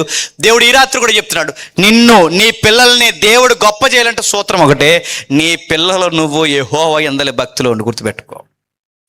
దేవుడు పడి ఎన్ని సంవత్సరాలు ఏడు, అది 1 సంవత్సరం ఎన్ని సంవత్సరాలు ఏడు. నీ పిల్లలకి జవాబు దొరికే వరకు ఏడు, నీ పిల్లలకి భక్తి వచ్చే వరకు ఏడు, నీ పిల్లలు దేవుడికి దగ్గర అయ్యే వరకు ఏడు. దేవుడు ఖచ్చితంగా నీ ఏడుపుకి ఏదో ఒక రోజు చెప్పండి జవాబిస్తాడు. ఏడ్చాడు ఏడ్చాడు ఏడ్చాడు. తన పిల్లలు 10 మంది పిల్లలు పుడితే 10 మంది సంపాదించాలంటే నేను ఏ పని చేయకుండా కూర్చుంటాను అనలేదు. ఆ 10 మంది సంపాదన కలిసి నేను బాగా సంపాదించి పోగేసుకుంటాను అనలేదు. ఆయన గారు చేసిన పని ఏంటో చూడండి. ఒరే, డబ్బులు ఈ రోజు ఉంటే రేపు పోతాయి, సంపాదన ఈ రోజు ఉంటుంది రేపు పోతుంది, కానీ భూమి మీద వ్యర్థము కానిది ఏదైనా ఉంది అంటే యెహోవా యందలి పరిచర్య. అందుకే మీరు ఉండాల్సింది ఎక్కడ చెప్పినా దేవుని పరిచర్యలో ఉండాలని చెప్పి మొత్తం పిల్లలందరినీ తీసుకొచ్చి ఎక్కడ నిలబడి చెప్పండి, దేవుడికి వర్షిప్ చేసే టీం ఉంటుంది చూసారా, ఆ వర్షిప్ టీంలో నిలబెట్టాడట. సొలొమోను కట్టాడే మందిరం, ఆ సొలొమోను కట్టే మందిరంలో ఆ వర్షిప్ చేయడానికి టీం మెంబర్స్గా పెట్టాడట. ఆయన టీం మెంబర్స్ ఉంటే బాగా వినండి,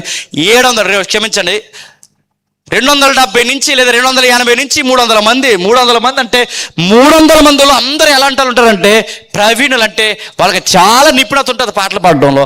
ఆ పాటలు పాడే నిపుణతలో వీళ్ళు కూడా బెస్ట్ సింగర్స్గా నిలబడ్డారంటే ఎవరు చెప్పండి? హేమాను కొడుకులు. నేను ముగిస్తున్నాను.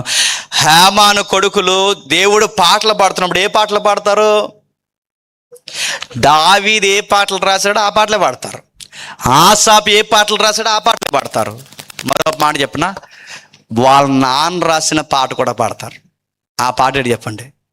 ఈ 88వ పాట కూడా పాడతారు.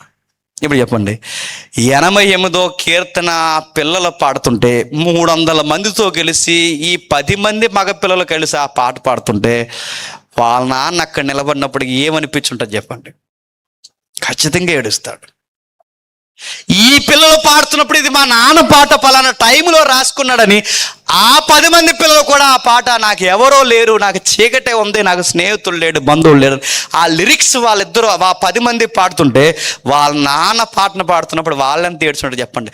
నాకు తెలిసి దేవుని సన్నిధిలో గతాన్ని జ్ఞాపకం చేసుకుంటూ, వర్తమానాన్ని జపించుకుంటూ, భవిష్యత్తుని చూసుకుంటూ ఎలా ఉండే మా జీవితాన్ని ఎలా మార్చా ప్రభు అని దేవుణ్ణి కన్నీటితో ఏం చేస్తుంటారు చెప్పండి? ఆరాధించుంటారు. నేను ముగిస్తున్నాను. 25 ఏళ్ళ కుర్రోడు దేనికోసం ఏడ్చాడు అంటే నా జీవితాన్ని సమాధానకరంగా మార్చి ప్రభు అని ఏడ్చాడు. ఈ రాత్రి నేను ముగిస్తున్నాను.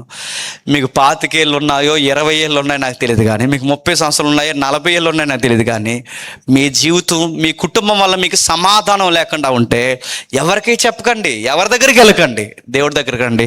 ప్రభు ఏంటి మా లైఫ్, నా ఊరికి నేను ఏం ఉపయోగపడతాను, నా ఈదికి నేను ఏం ఉపయోగపడతాను, నా కుటుంబానికి నేను ఏం గౌరవం తెస్తాను, నాకు సమాధానం ఇచ్చే వరకు నన్ను నడిపించు ప్రభు అని దేవుడికి. ఈ రోజు సమాధానం రాకపోయినా రేపు వస్తుంది, రేపు రాకపోయినా ఇప్పుడు వస్తుంది. ఆయన బలమైన హస్తముల కింద అణిగిమనుకుంటే తగిన సమయం అందు ఆయనే నీకు చెప్పండి సమాధానం ఇస్తాడు. అప్పటి వరకు ఏడవండి, ఎంత ఏడుస్తారు ఏడవండి. కానీ మన ఏడుపు దేనికోసం ఏడు చెప్తున్నా? అబ్బాయిలు అయితే అమ్మాయిల కోసం ఏడుస్తున్నారు, అమ్మాయిలు అయితే అబ్బాయిల కోసం ఏడుస్తున్నారు. మీరు ఎవరి కోసం అయితే ఏడ్చారు రేపు పొద్దున్న వాళ్ళే మీ జీవితానికి ప్రమాదం అవుతారు.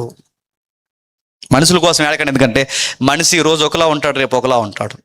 ఈ రోజు ఒకలా ఉంటారు, రేపు ఒకలా ఉంటారు. ప్రేమ తరిగిపోద్ది, మారిపోద్ది. కానీ తరగని ప్రేమ ఏదైనా ఉంది అంటే దేవుని ప్రేమ. ఆ దేవుని దగ్గర ఏడవండి. దేవా, మా భవిష్యత్తు ఇది, మేము పుట్టినందుకు మా చదువులను ఆశీర్వదించు, మా చదువుల్ని, మా గ్రామానికి. ఎందుకంటే మీ ఏరియాలో ఏం జరుగుతుందో, క్రిస్టియానిటీకి ఎంత అన్యాయం జరుగుతుందో మీరు చూస్తున్నారు. అవి చూస్తున్నప్పుడు మీ రక్తం ఎలా ఉందో నాకు తెలియదు, కానీ చదువుకుంటున్న పిల్లలుగా మీరు అనుకోవాలి, మా జనరేషన్ వచ్చేసరికి మేమే చట్టాలు మాట్లాడే స్థాయికి, మేమే ఉన్నతమైన స్థాయికి, మా క్రైస్తవ విలువల హక్కులు కాపాడే స్థాయికి మేమే ఎదగాలి. నాయకోవిధులు కానీ కసితో చదవండి.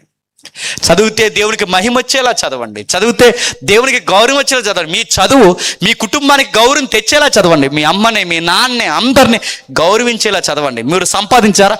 ఆ రూపాయి గౌరవప్రదమైన సంపాదన నువ్వు ఒక వస్తువు కొంటే మీ ఊరికే ఆశ్చర్యకరంగా ఉండేలాగా, ఒక చక్కటి స్థితిగతుల్లో ఉండేలాగా సంపాదించండి. ఇలాంటి స్థితిగతులు మీరు వస్తే నేను మళ్ళీ చెప్తున్నాను, దేవుణ్ణి పడి వేడవండి, దేవుడు మీకు సర్వము సమృద్ధిగా మారుస్తాడు. హేమాన్ని మార్చేశాడు. తాతయ్యకున్న సాక్ష్యాన్ని మళ్ళీ ఈ అబ్బాయికి తెచ్చాడు.